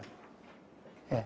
그래서 우리가 이게 몇 개를 파종할 거냐를 했는데 제곱미터당 한 0천 같은 경우는 400에서 한 600개를 파종하니까 적정하더라. 근데 이제 이런 부분이 이제 선생님들 같은 경우는 만약에 지금 하셔야 되면은 첫 해는 조금씩 해보셔야 돼요. 그런데 이 400개 어떻게 헤아려서 파종하나 싶죠? 이게 그래서 어렵게 생각하지 마세요. 400개 한 번만 딱 헤아려요. 아니면 100개를 헤아려가지고 100개가 몇 그램 나오는지 대충 무게 알죠? 그러면은 아니면 찻잎 한 개만 해서 한 번만 무게 알면은 그 다음에는 무게로 가야죠. 무게로 내 면적이 얼마니까 여기는 무게를 몇 그램 아니면 뭐 그 다음에는 이제 몇 그램 무게가 얼만큼인지 알면은 그 양으로 이제 조절을 하는 거지. 저희들은 데이터를 위해서 이러는 거지. 농민들도 그러면은 400개를 헤아려서 파종하냐? 그래는 못하죠. 예, 그거는 실용적으로 해야죠. 이거는. 예, 이게 이제 그때 파종했을 때 11월, 2월, 이제 3월, 4월, 5월 달에 식물체의 어떤 그 포장, 그 위에서 찍은 이제 그런 모습이고요. 자, 그 다음에는 이제 가을 파종. 봄에만 저래 파종할 게 아니고, 그러면 가을에 파종하는 방법은 없느냐? 이제 가을에도 파종해요. 요거는 이제 뒤에 요 밑에 사진은 합천에서 제가 금년도에 3월 달에 찍었는데요. 가을에도 파종하는데 이제 10월에서 11월 파종하고, 문제는 이제 이 가을 파종이 어려운 점, 이 시스템이 어려운 거는 파종 시기하고 파종 밀도. 그러니까 단위 면적당 얼마나 종자를 이게 뭐라 그럴까, 뿌렸느냐 하고 빨리 뿌렸느냐 늦게 뿌렸느냐에 따라서 통마늘 나오는 비율이 완전히 달라져 버리더라는 거죠. 이런 부분이 이제 그런 건데, 그래서 장단점은 뭐 보시면 되고, 사실 여태까지는 이 줄뿌리 마는 게 많이 힘들었었는데 지금 이게 어때요? 비닐 위에 이렇게 심어졌죠. 이게 사람 손으로 심은 게 아니고요. 이거는 기계로 심었어요. 예, 그래서 이게 크게도 본 모습인데, 보시면 물론 결주가 나오죠. 요게 8cm인가 10cm 간격으로 심는데요. 근데 줄은 6줄을 심죠, 이분이. 그래서 저도 물어봤어요. 이 농가가 어떤 농가냐면은, 아까 왜 가을 포장했을 때 다 얼어 죽었다 그랬잖아요. 같은 농가였어요. 지난해는 다 얼어 죽었는데, 원래 이분이 이 파종을 해요. 이게 뭐냐 하면은, 저도 기계는 못 봤어요. 현장에서, 이제 거의 제가 3월 달에 5시 넘어서 만났으니까, 나중에 어두워질 때까지 막, 이 라이트 켜놓고 얘기하고 이랬는데, 벼이양기 있죠? 벼이양기요? 예, 벼이양기를 어떻게 약간 바꿔서 이렇게 파종을 한대요. 저도 그거는 정확하게는 사실 아직 보지는 못했는데, 벼이양기로 이렇게 조그만 주화를 이렇게 파종을 한대요. 나는 모르겠어요. 어떻게 한편으로 가능하다 싶은 생각이, 예를 들어, 벼이양기가 찍어 내리는 거잖아요. 거기다가 예를 들어 뭐 뜨는 장치를 어떻게 단다든지 그건 모르겠어요. 제가 한번 다음에 가서 그 기계를 보면은 한번 소개를 해드릴게요. 아니면은 직접 보셔도 되고, 이제 이렇게 파종을 하면은 이제 결주도 나오지만 실제 식물체 크기가 이 정도로 나온다는 거죠. 예. 이게 작은 거는 뭐 한 개도 파종하지만 이렇게 되면 문제는 얘가 대부분이 통마늘이 많이 나온다는 거죠. 이게 물론 쪽마늘도 나오지만 통마늘도 많이 나오고, 또 하나는 가을에 파종할 때 저는 이 방법 중에 좋은 점이 기계가 가능하다는 거. 일일이 손으로 안 하고 기계로 이렇게 파종하더라도 여기 보시면 물론 결주는 있지만 이 개체 수가 상당하다는 거죠. 그래서 이런 측면이 오히려 하나를 심어서 마늘 하는 거하고 이제 어느 쪽이 유리할 건가를 이제 따져봐야 되겠죠. 이런 식으로 할 수도 있고, 이게 이제 이거는 이제 한 입 두 입 파종한 거니까 이거는 넘어갈게요. 자, 요거는 이제 영천에서 뭘 했냐면은, 그러면 통마늘 심은 거랑 주화 1세대, 2세대, 요거는 영천에서 계속 심은 거, 요거는 창녕에서 가져온 거를 갖다가 이제 비교했어요. 다음 후세대죠. 후세대를 비교해 보니까 주화 1세대, 2세대가 영천이나 이런 데 가져온 것보다는 좋더라는 겁니다. 역시 주화 재배했는 게 수량이 늘어나더라. 그런 측면이고요. 그거는 이제 요 실험했는 거에 대한 지상부 생육이고요. 요건 이제 대선은 일단 요까지 하고, 이제 홍사는 이제 또 다른 게, 이게 총괄적으로 말씀을 드리면, 홍사는 대서하고는 달라요. 소립 주화 크기는 소립인데 쪽분화되는 거는 옛날 육족이랑 같아요. 그러니까 육종 마늘의 작은 주화, 소립 주화 재배하는 방법하고 동일하게 하면 돼요. 사실 어려운 거 없어요. 그거는 여러분들이 경험이 있으실 거니까 가을에, 이거는 봄 파종보다는 가을에 파종하는 게 맞을 것 같아요. 가을에 많이 흩어뿌림하거나 줄뿌림하거나 이런 식으로 파종해서 하더라도 얘는 쪽분화가 거의 안 돼요. 대사하고는 달라요. 그래서 사실 이거는 뭐 특별한 기술이 있는 건 아닌 것 같고, 다만 이 소립 쫑을 끝까지, 이것도 역시 쫑을 끝까지 둬야 되는데, 그랬을 경우 마늘 통 주는 게요, 일반 대서보다 훨 많이 줄어요. 거의 일반 대서 같은 경우는 예를 들어 뭐 한 15% 요래 준다 그러면 우리 홍사는 거의 반이 준다고 보시면 돼요. 그 쫑을 끝까지 두면은 밑에 마늘은 형편없어요.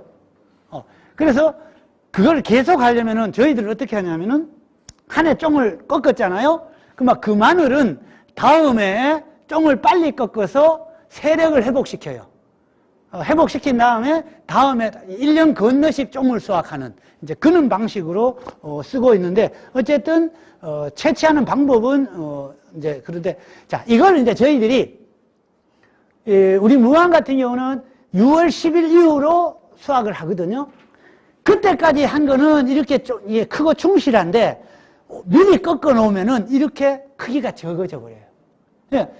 그리고 이거는 이 마늘 쫑 길이를, 요 쫑 길이를 10cm, 20cm, 30cm, 30cm 이상으로 해봤을 때 이렇게 형편없다는 거죠. 즉, 정상적으로 마늘 쫑을 꺾어서 땅에 두면은 이런 모양이 되어버린다는 거죠. 그래서 홍사는 대서보다도 더 하여튼 늦게 수확을 해야 한다. 쫑을. 이제 그래서 저희들이 어떻게 하면은 대서하고 홍산 주화를 좀 더 굵게 만들 수 있을까 이거를 해봤는데요. 그래서 여기 수확 시기별로 이제 했는 거는 말씀을 드렸고 어떤 실험까지 해봤냐면은 이게 그냥 아무것도 안 하는 거랑 하이퍼넥스 영양제 넣어놓고 그냥 물에 담궈 갖고 이렇게 한번 해봤어요. 이 마늘종을 길게 꺾어서. 근데 이렇게 하면은 효과는 있어요. 주화는 더 굵어졌어요. 문제는 이렇게 조그맣게 실험적으로 저렇게 이렇게 하면 되지만 선생님들처럼 대면적으로 대량으로는 하기 어렵더라는 거죠. 이런 부분. 그리고 또 물이 이렇게 있으면요 썩어요. 물이 하루 이틀 간격으로 물을 바꿔줘야 돼요. 그래서 실험적으로는 성공을 했는지 몰라도 이게 실용적으로는 건장할 방법은 못 된다. 예, 그런 거고 요거는 할까 말까요? 몇 분이에요? 시간이? 2시 25분. 조금 빨리 맞죠. 이거는 뭐냐면은 여러분들이 이제 친환경 하시니까 이거는 도에다가 프레쉬를 하라고 제가 설명을 드리는 겁니다. 도에다가. 아니면은 이거 센터에서 하기는 어려울 거고 뭐냐면 저희들 같은 경우는 지금 마늘을 생장점 배양, 마늘 조직 배양을 해서 이제 농가를 주고 했었어요. 근데 그렇게 하면은 좋은 점이 수량이 굉장히 30에서 한 50%까지 수량이 늘어요. 처음에. 정말 많이 늘어요. 근데 그렇게 되는데 문제는 그게 많이 하기가 어렵더라는 거죠. 그래서 저희들도 1년에 조금 해서 근데 이 조직 배양을 한번 하면은 한 7년 정도가 쓸 수 있어요. 조직 배양 한번 한 거는 계속 7년 동안 증식 할 수가 있으니까 나중에는 굉장히 많이 늘어나요. 그래서 이거를 우리 지금 일부는 이제 남쪽에는 이제 보급하고 있는데 이 대서 같은 경우는 시범적으로 우리가 이제 지난해죠. 제가 있을 때 100kg 정도, 마늘 100kg를 시범적으로 분양을 해봤고, 이제 지금은 많이 이제 줄였을 건데, 어쨌든 여러분들도 이게 도기술원이나 기술원에다가 씨마늘 조직 배양을 조금 해달라. 한번 건의를 하라는 뜻에서 말씀을 드리는 겁니다. 자, 이거는 빨리 넘어갈게요. 생장점이라는 게 뭐 어떤지 잘 알죠? 마늘 원기죠. 우리가 마늘 이렇게 크잖아요. 이렇게 클 때 요거를 따다가 배양을 하는 겁니다. 이제 배양을 하는데 그러면은 요 배양을 하면은 일단 바이러스가 안 걸리죠. 이론적으로는 이제 바이러스가 안 걸리니까 식물체가 굉장히 생육이 왕성합니다.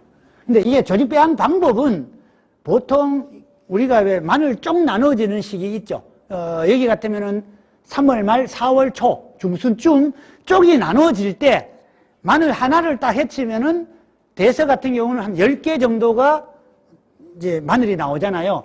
그 마늘 생장점을 이렇게 하면은 3, 4월에 요거를 하면은 이듬해 9월 달에 요는 조그마한 마늘이 나옵니다. 요 통마늘의 크기가 어느 정도냐, 큰 거는 0.5, 작은 거는 0.3g 정도. 그러니까 우리 옛날 제적 마늘 주화 크기 정도로 보시면 돼요. 그는 마늘이 나오는데 요거를 이제 재배하면 되는 겁니다. 이제 시스템은 그렇게 가고, 그래서 주화를 크게 보면 주로 이제 0.5g 단위가 많이 나오고요. 큰 거는 1g 이상짜리도 나오고. 그래서 이 정도는요, 0.5g 이상은 이거는 심으면 또 바로 마늘이 돼요. 그래서 이거는 이제 우리 주화 재배랑 비슷하게 보시면 되고, 그래서 저희들이 남쪽 마늘로 해봤을 때는 거의 30에서 한 50%까지 수량이 늘더라. 예, 그 정도로 수량이 늘었다는 거고요.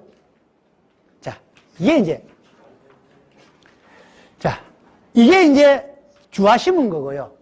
우리가 보통 이제 주화 재배를 하잖아요. 주화를 심은 거고, 요게 같은 크기의 이 기내에서 나온 거를 심은 거예요. 크기는 같아요. 아까 얘기했잖아요. 주와 0.5g이나 얘 0.5g이나 같은 거라고. 같이 심었는데 이 정도 생육 차이가 난다는 거죠. 그만큼. 그리고 얘 1년 지난 거를 심은 게 얘예요. 여기서 나온 거를 다음에 심었는 게 여기인데 생육이 이렇게 좋죠. 이게 이제 얘랑 같은 거예요. 이렇게 심어서 다음에 노지 포장에 우리가 만들어서 이거를 우리가 농가에 줘요. 이제 이런 시스템으로 지금 가고 있는데, 그래서 이걸 하면은 앞서 말씀드린 대로 우리 생장재배양에 있는 거랑 주화재배에 있는 거, 인편재배에 있는 거 잎이 틀린다는 거죠. 생육기에. 이런 잎 차이가 나고 있고요. 보시면 이게 일반 마늘이고 이게 생장재배에 있는 마늘이에요. 같은 시기에 보십시오. 확실히 생육 차이가 나죠. 이거는 뭐 극명하게 보통 이 차이가 납니다. 그리고 어디 갔지? 요게 이제 채태, 그 조그마한 마늘을 이제 심은 거는 요렇게 나오고, 채태는 0.5g짜리를 하다 보니까 큰 마늘이 안 나오는데, 이거를 심으면은 이렇게 큰 마늘이 나온다는 거죠. 요게 일반 마늘이고. 그래서 이게 7년차, 8년차쯤 가도 얘랑 비슷하더라는 거죠. 근데 또 하나가 재밌는 사실이, 이게 지금 우리가 2007년도부터 해왔거든요. 그러니까 지금이 15년차 됐잖아요. 지금은 이제 뭐 얘랑 이제 같아졌어요. 그런데 재밌는 사실이 뭐냐면은 한 10년이 넘어도 여기서 나온 주화랑 10년 된 주화랑 똑같은 주화를 따서 재배해 보면은요, 훨 좋아요. 일반 마늘보다도. 그래서 우리가, 이게 단순한 수량만 보면은 비슷한데, 주화 활력도 면에서는 생장재배양을 한 번 한 거는 10년까지도 주화로도 활용할 수 있겠다. 이제 그는 이제 결론을 얻었고요. 이게 이제 저희들이 12년차 된 거, 12년차 됐는데도 일반 마늘보다가 좋았다는 거. 조직배양 한 번 하면은, 이제 이거 제가 07년도 12년 지난 마늘에서 주화해서 인편 얻었는 게 일반 마늘보다, 일반 주화에서 얻는 것보다 낫더라는 거죠. 아까 말씀드린 이런 데이터 갖고 얘기를 하는 겁니다. 예. 하여튼 뭐 제가 준비한 자료는 여기까지고요. 좀 빨리빨리 넘어온 것 같은데, 혹시 질문 있으면 이제 질문하면서 얘기하죠. 질문 있으면 해주세요. 아까 주화 재배를 했을 때 그 원년차, 1년차, 2년차로 갔을 때 색깔이 더 진해지는. 예. 저는 개인적으로 초록색이 더 진하고 영록소가 많으면 더 생산력이 좋은 게 아닌가라고 생각해요. 예, 좋죠. 예. 예. 그 아까 사진을 보면 반대로 돼 있어. 아니. 이렇게, 이쪽이 1년차, 2년차, 3년차예요. 이렇게 가는 게 아니고.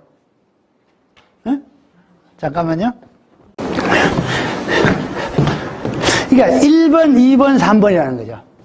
이게 1년차, 2년차, 3년차. 그러니까, 연차가 아니고 1세대, 2세대, 3세대 이렇게 가는 거죠. 예. 1로 갈수록 더 진해지잖아요. 예. 근데 요거는 일반 마늘이고 사실 요거는 생장점에 있는 마늘이거든요. 그래서 생장점 마늘이 그만큼 진하다는 거죠. 예. 그렇게 볼 수 있습니다. 그리고 박사님, 예. 지난해 창녕을 내려가서 예. 마늘 수매장에 이제 저희들 식구가 수매하는 과정에서 남도 마늘을 봤는데 예. 남도 마늘이 홍산 마늘하고 똑같더라고요. 아닌데요. 뼈다구 자체도 똑같고, 근데 그 안에 파란 것이 예. 홍산 마늘은 끝이 이제 파랗죠. 파란데 남도 마늘은 끝이 파랗지 않기 때문에 분리가 된다 이렇게 얘기를 합니다. 분리요? 네, 그 구분을 한다 했어요. 혹시 홍산 마늘하고 남도 마늘하고 구별하는 방법 혹시 비슷하다 그러면 뭘 갖고 하느냐 하면요, 마늘 종이 있죠. 그 마늘 이렇게 있으면 위에 줄기 자르는 건 줄기를 갖다가 비교를 하세요. 왜냐? 홍산 마늘은요, 줄기가 나무 짝대기예요. 딱딱해요. 이게 꺾어지지 않아. 근데 우리 일반 마늘은 이게 손으로 이렇게 꺾어도 꺾여질 정도로 힘이 없죠. 가장 크게 모르면 그렇게 구별해도 돼요. 남도 마늘도 똑같아요. 홍산 마늘하고 뼈다구 같아요. 그러지 않아요. 그렇게 딱딱 안 해요. 지난해 가서 저희들 예. 보고 거기에 이제 그 품종 이름을 이제 봤는데 남도 예. 마늘에 이제 표시가 되어 있다고 그러는데 홍산 마늘하고 봤을 때 다 뼈다구가 다 짝대기 같은데 그 홍산 마늘도 남도로 파는 거 아니야? 그 까보니까 홍산은 끝이 이제 우리는 파란 걸 인정을 했고 남도 마늘은 끝이 파랗기 때문에 수확을 저희들이 수매합니다 이렇게 경매장에서 얘기해 주더라고요. 글쎄요, 남도는 그렇게 딱딱하지는 않는데. 예. 근데 올해 다시 또 확인. 예, 예, 한번. 제가 해서 사진 찍어서. 예, 예, 그래 보십시오.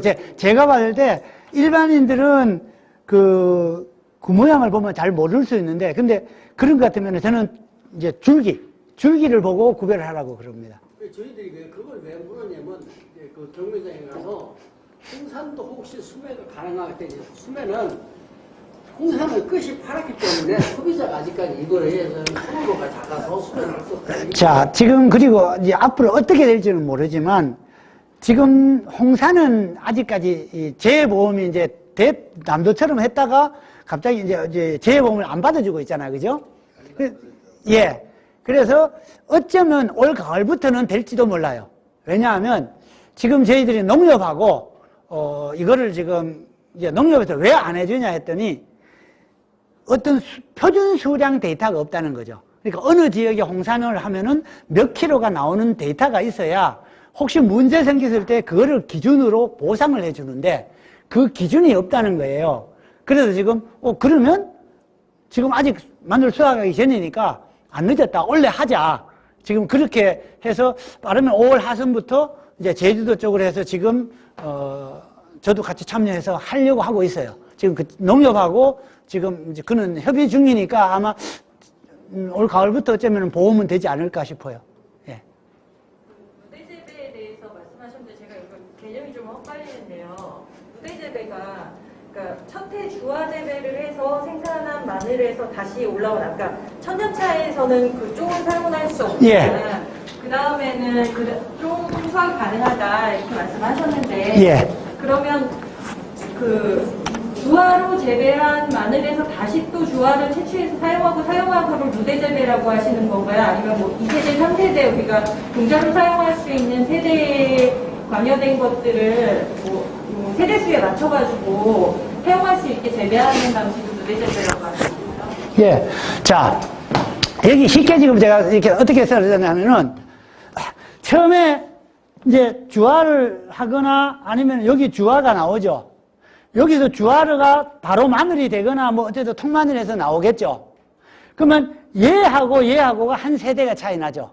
근데 얘에서는 어때요? 다음에 또 주화가 나오죠. 근데 아까 말씀드렸다시피 여기서 주화가 나오려면 당년에는 어렵겠죠. 그러면 1년 더, 보통 이제 이거를 소립주화로 통구로 가는 것 같으면 2년이 1세대예요. 그래서 1세대, 2세대, 3세대가 되는 거죠. 그 선생님들 입장에서는 그냥 이렇게 하시면 될 것 같아요.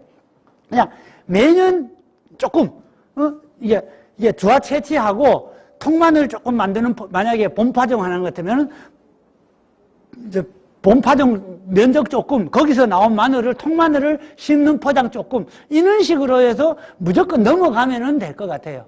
근데 저희들은 이런 게 이제 동시에 이게 가능한 게 실험을 한번 하면은 매년 하거든요.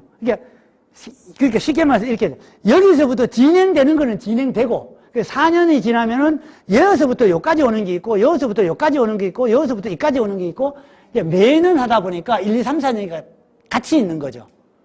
그래야 사진 같이 놓고 비교하지. 근데 선생님들은 그게 안 되는 게 원래 몽창 넘어가니까 이 개념이 없죠. 네, 그렇게 보시면 돼요.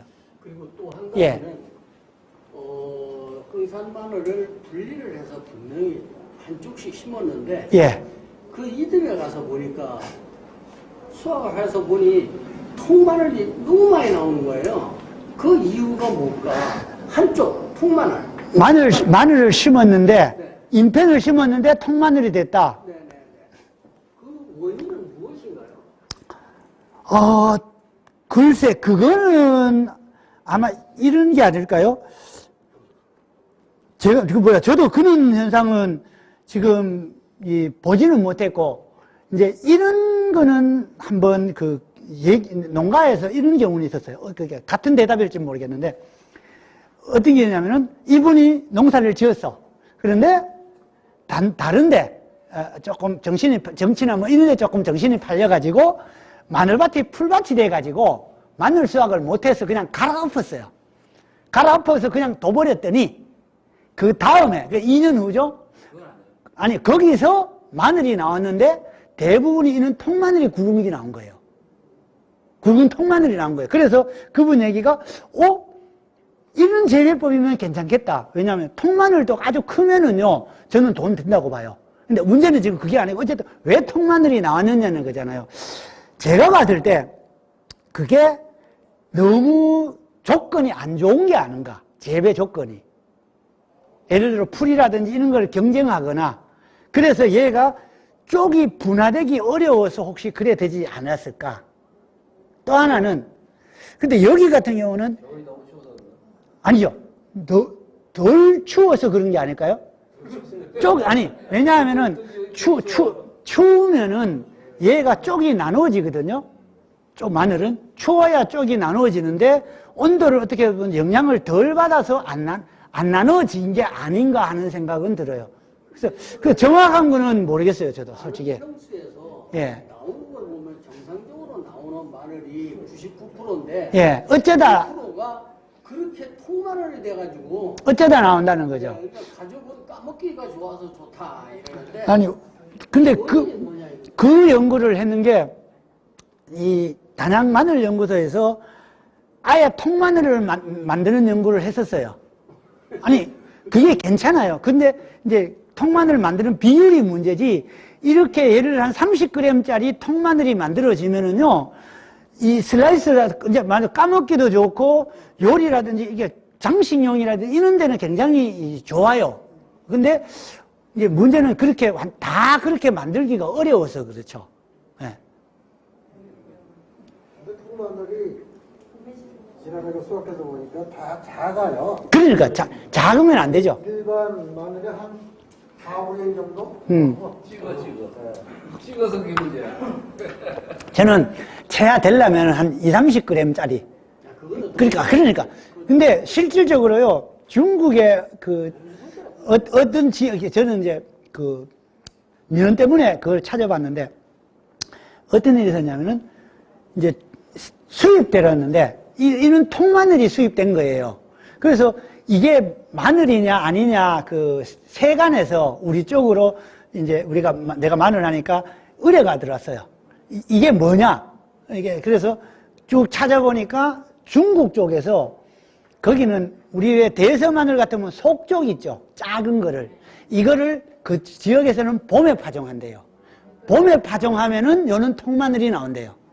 그러니까 인편분화는 안 되면서 능력은, 그러니까 아까 제가 왜 그랬는데 조건이 안 좋을 수도 있다는 게, 인편분화 능력은 안 되는데 크기는 큰, 이제 여는 상태로 중국에서는 그런 식으로 재배 작형이 아예 있어요. 쪽이 작은 거를. 예. 그리고 또 한 가지 좀 여쭤볼게요. 예. 지금 저 호텔 이쪽 쪽에 홍산이요. 예. 어떤 포장은 지금 100%다 쪽이 올라오고, 쪽이. 예. 홍산이. 어떤 포장은 아직 쪽이 끔도 않고 하나도 안 보이는 포장이 있고, 차이점은 뭔가요?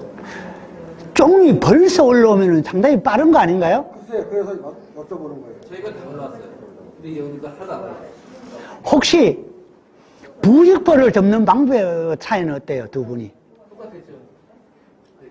덮는 시기라든지 벗기는 시기. 그거는 같았는데, 여기 이제 차이점은 이제 정시, 가을에 파종하는 게 지금 쫑순 게 좀 안 쓴 거보다 한 일주일 정도 빨리 정식을 했습니다. 그 정도는 제가 봤을 때 정시 시기 일주일은 큰 영향 아닌 것 같고요. 제가 느끼는 거는 만약에 그 봄에 이 부직포를 씌우면은 겨울 온도보다는 특히 2월 달에 따뜻해질 무렵에 온도 차이가 확 날 거잖아요. 빨리 벗기고 늦게 벗기고. 조건이, 그건 조건이 지금 똑같아요? 쪽이 다 올라오는 포장이나, 예. 쪽이 하나 도 안 올라오는 포장이나, 부직포 덮는 거는 조건이 똑같습니다. 두 분이 똑같이 하셨어요? 똑같아요. 벗기는 시기도? 그런데 단 한 가지 차이가 있다면 주무님 포장에는 이제 그 싹이 올라와도 요만한 상태였었고 예. 이 친구 포장에는 영양제를 줘가지고 웃자라서 이렇게 성장이 좋았었어요.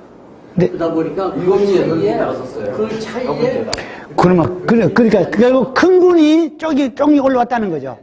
그러니까, 전체로 지금 다 올라오고 있어요, 전체로. 그러니까, 자, 이렇게 생각하십시오. 식물이 어린 상태에서 부직포를 덮여 있는 거랑 식물이 큰 상태에서 부직포가 덮여 있으니까 큰 식물체가 크면니까 얘는 더 빨리 쪽이 나눠지죠. 예, 그 차이 같습니다, 그거는. 그러니까 이게, 특히 이는 지역이 너무 빨리 심어가지고 큰 상태로 넘어가면 이렇게 나올 수도 있죠. 예. 그러니까 여기 같은 경우는 제가 봤을 때 대서 같으면은 잎이 한 4개에서 한 5개? 그 정도에서 겨울을 넘기는 게 맞지 않을까. 아니 근데 여기서 교육받기는 응. 이제 9월 20일께 심으라 그랬어. 그래서 그때 가서 심었거든. 근데 9월 20일 그때 심었거든요. 이 형은 27일날 심었어요. 일주일 차이 난 거야 그러니까. 글쎄요, 그게 좀, 근데 빠르다 늦다가 참 힘드는 게, 그러니까 어떤 해는 빠른 게 맞고요. 어떤 해는 늦은 게 또 맞아요. 이게 왜 이런 게 어렵냐 하면은 옛날에 재래종 육종 마늘 같은 경우는 아예 봄에 싹이 올라오니까 문제가 안 됐어.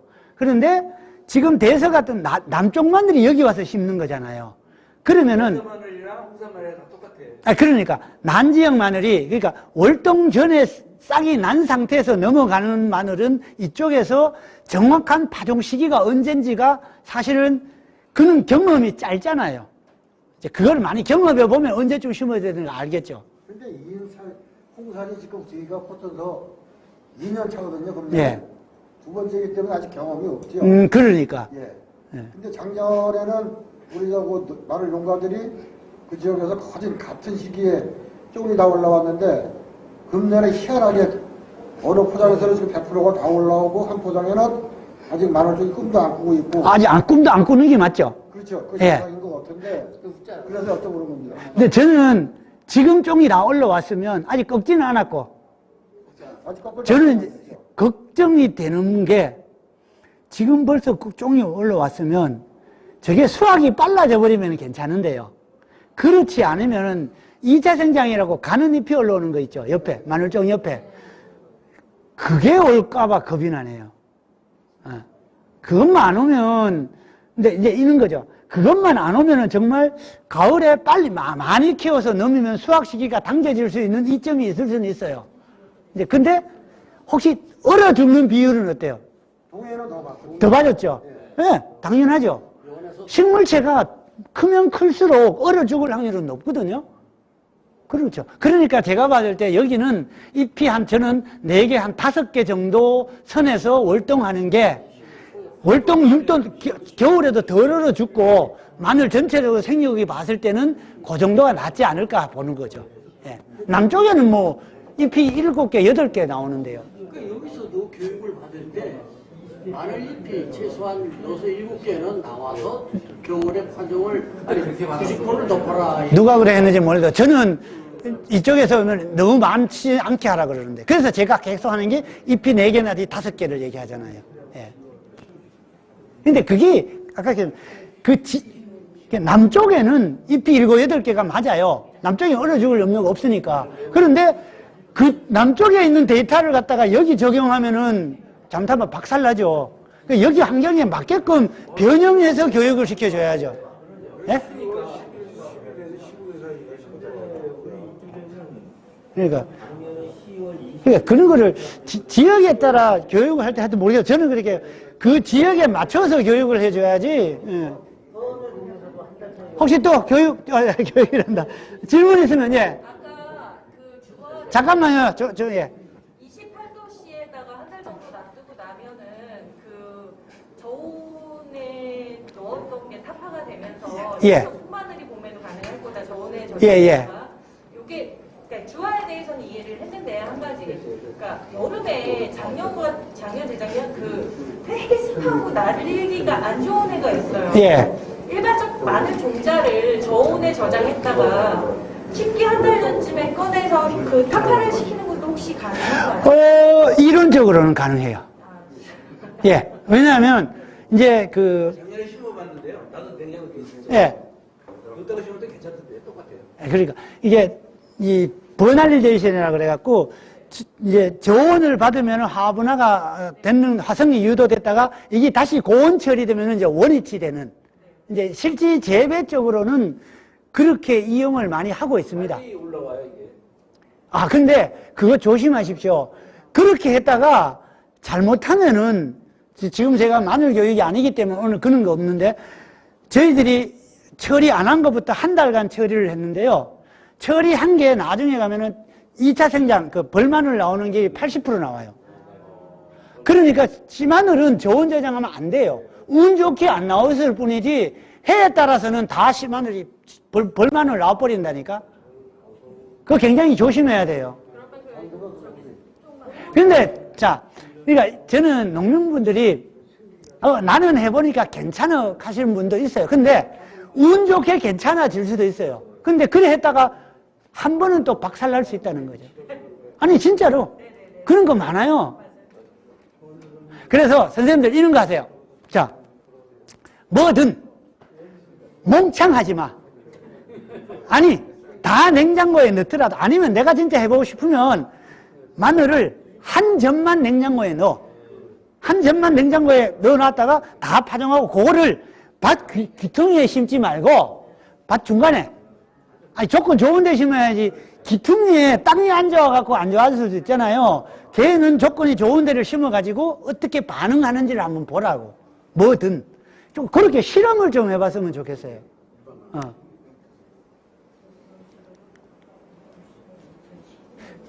그러면 여기 지금 다 대서마늘만 하시는 거죠? 아니 홍산마늘도. 홍산마늘도 하세요? 예, 예. 근데 홍산이 어때요? 몇 년째 하고 계세요, 선생님? 2년째. 선생님은요? 홍산도 하고 대산도 하고. 어차피 다 2년 차예요. 근데 원래 한번 보십시오. 근데 처음에 갔다가 첫 해는 새파란 게 보였죠? 네. 근데 원래는 아마 그게 굉장히 적어질 수 있어요. 많이 약해요. 약해요. 이게 왜 이런 거 하니, 이게 뭐냐면은 클로로필이잖아요. 우리 식물의 잎에 있는 엽록소거든요. 파란 게. 그러다 보니 이게 깊이 심고 이쪽 북쪽으로 이게 좀 깊이 심고 추운 지역으로 갈수록 없어져요. 근데 이게 남쪽으로 내려가잖아요. 또 1년 지나면 생겨요.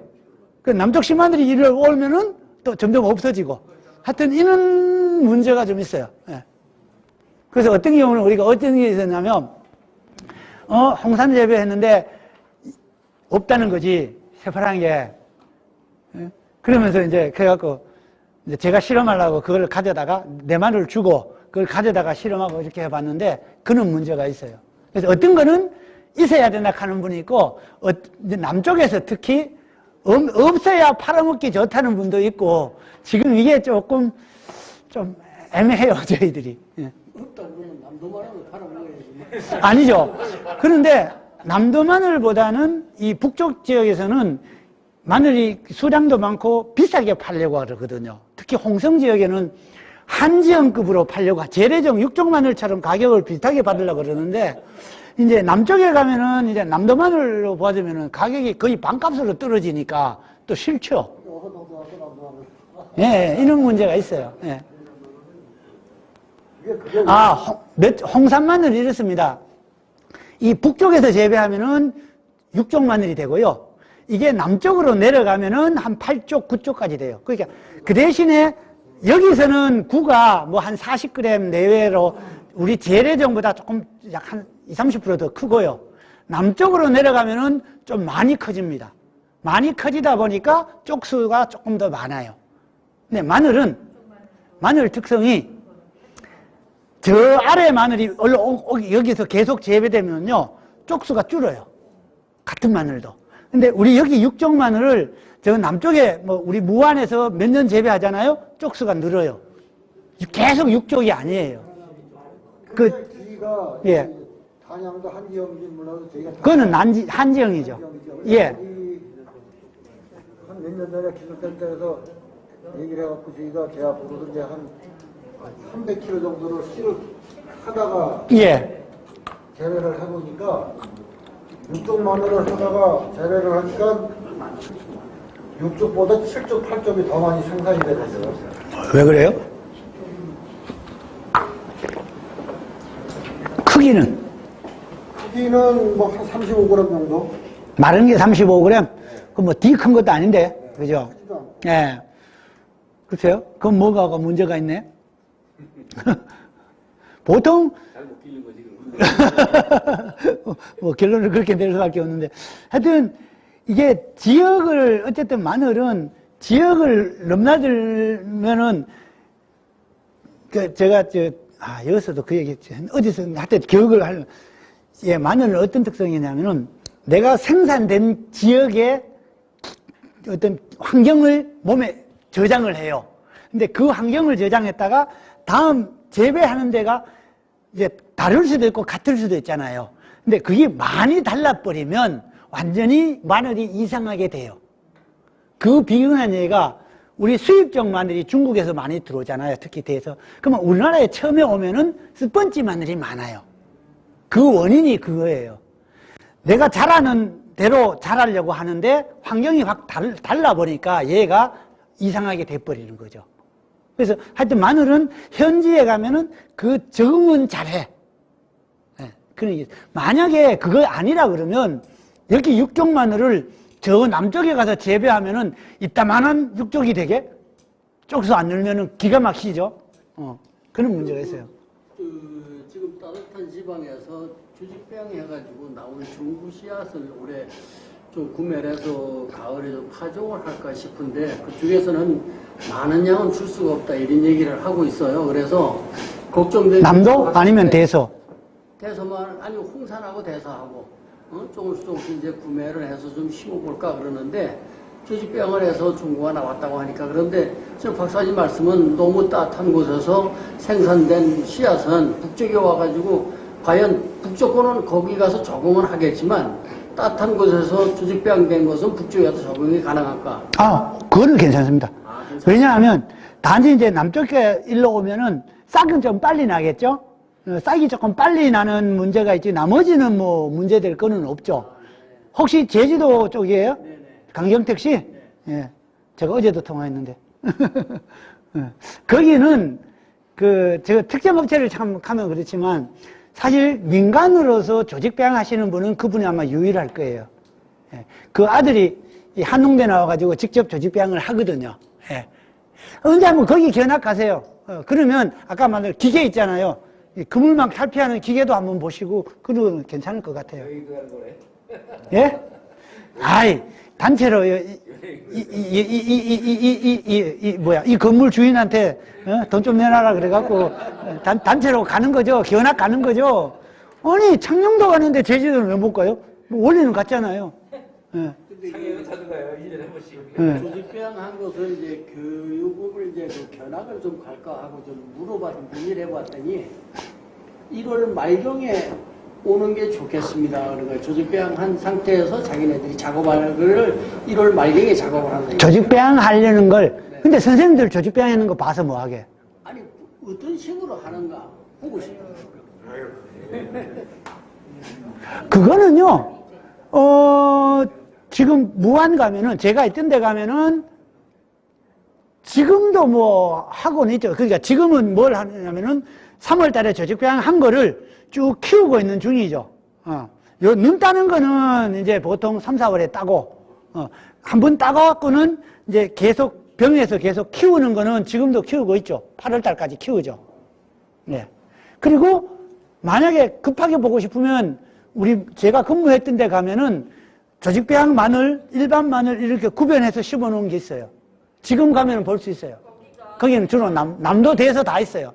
농민들이 그쪽 견학 신청을 하면 견학이 돼요. 예. 네.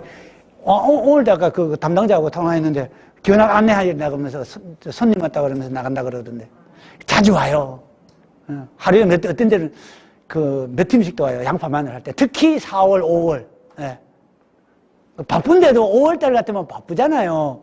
바쁜데도 또 관광버스에서 잘 다니세요. 근데 제발 오면은 목적은 딴 데 있어요. 근데 참 견학을 해보면요. 진짜 열성인 분들은 진짜 열성이세요. 근데 고인은 한 30%쯤 되고요. 나머지 한 30%는 뒤에 앉아서, 대충 하고 가자, 해먹으러 가, 이러고. 그래요. 중요하죠. 예, 그렇습니다. 예. 아니, 근데 저직배양 쪽은 이게 확실히 좋아요. 저희가 뭐 아시는 분들은 아시겠지만 제 경우로 들자면 그 기술원이나 이런 쪽에 이런 민원들을 집어넣는 어떤 루트나 이런 것들을 잘 모르기 때문에 오히려 또 좀 유청하기도. 지금 지자체 선거하잖아요. 네. 도지사 후보한테 찔러버리세요. 제가 왜 이 얘기 하냐면요. 제주도에서 지금 마늘 조직배양을, 제주도원도 하고 있겠구나. 그게 16년도인가 17년도인가 제주도에 그 박람회인가 뭐 해요. 그 마늘 축제를 해요. 제가 그 초청받아서 이제 주제 발표하러 갔는데 이걸로 갔어요. 이거를 이제 해서, 그래서 이제 이는 게 좋고 막 이제 그때는 생장점만 하니까 이거보다가 더 좋은 자료가 많았죠. 마늘이 이렇게 커지고 뭐 이런 걸 했더니 어떻게 하면 되냐. 그래서 우리는 이렇게 하고 있다. 그래서 그럼 우리가 할 수 있는 방법은 없느냐. 아니, 여기도 농업기술은 있잖냐. 여기다 해라. 그러니까요. 제주도는 적어서 그런지 몰라도 바로 도지사한테 그랬잖아요. 이 단체 장들이 도지사한테 가서 우리 왜 이런 거 안 해주냐 이러니까 일주일 후에요. 거기 담당자가 저한테 와갖고 어떻게 하는지 물어봤어요. 직방네요. 요즘은. 특히 내일 모레 선거잖아요. 이렇게 하면 안 되지만. 아니, 진짜. 그러니까 때로는 우리도 이용할 필요는 있죠. 그럼요, 합방해야지. 네. 못 들어서 하면 필요 없어.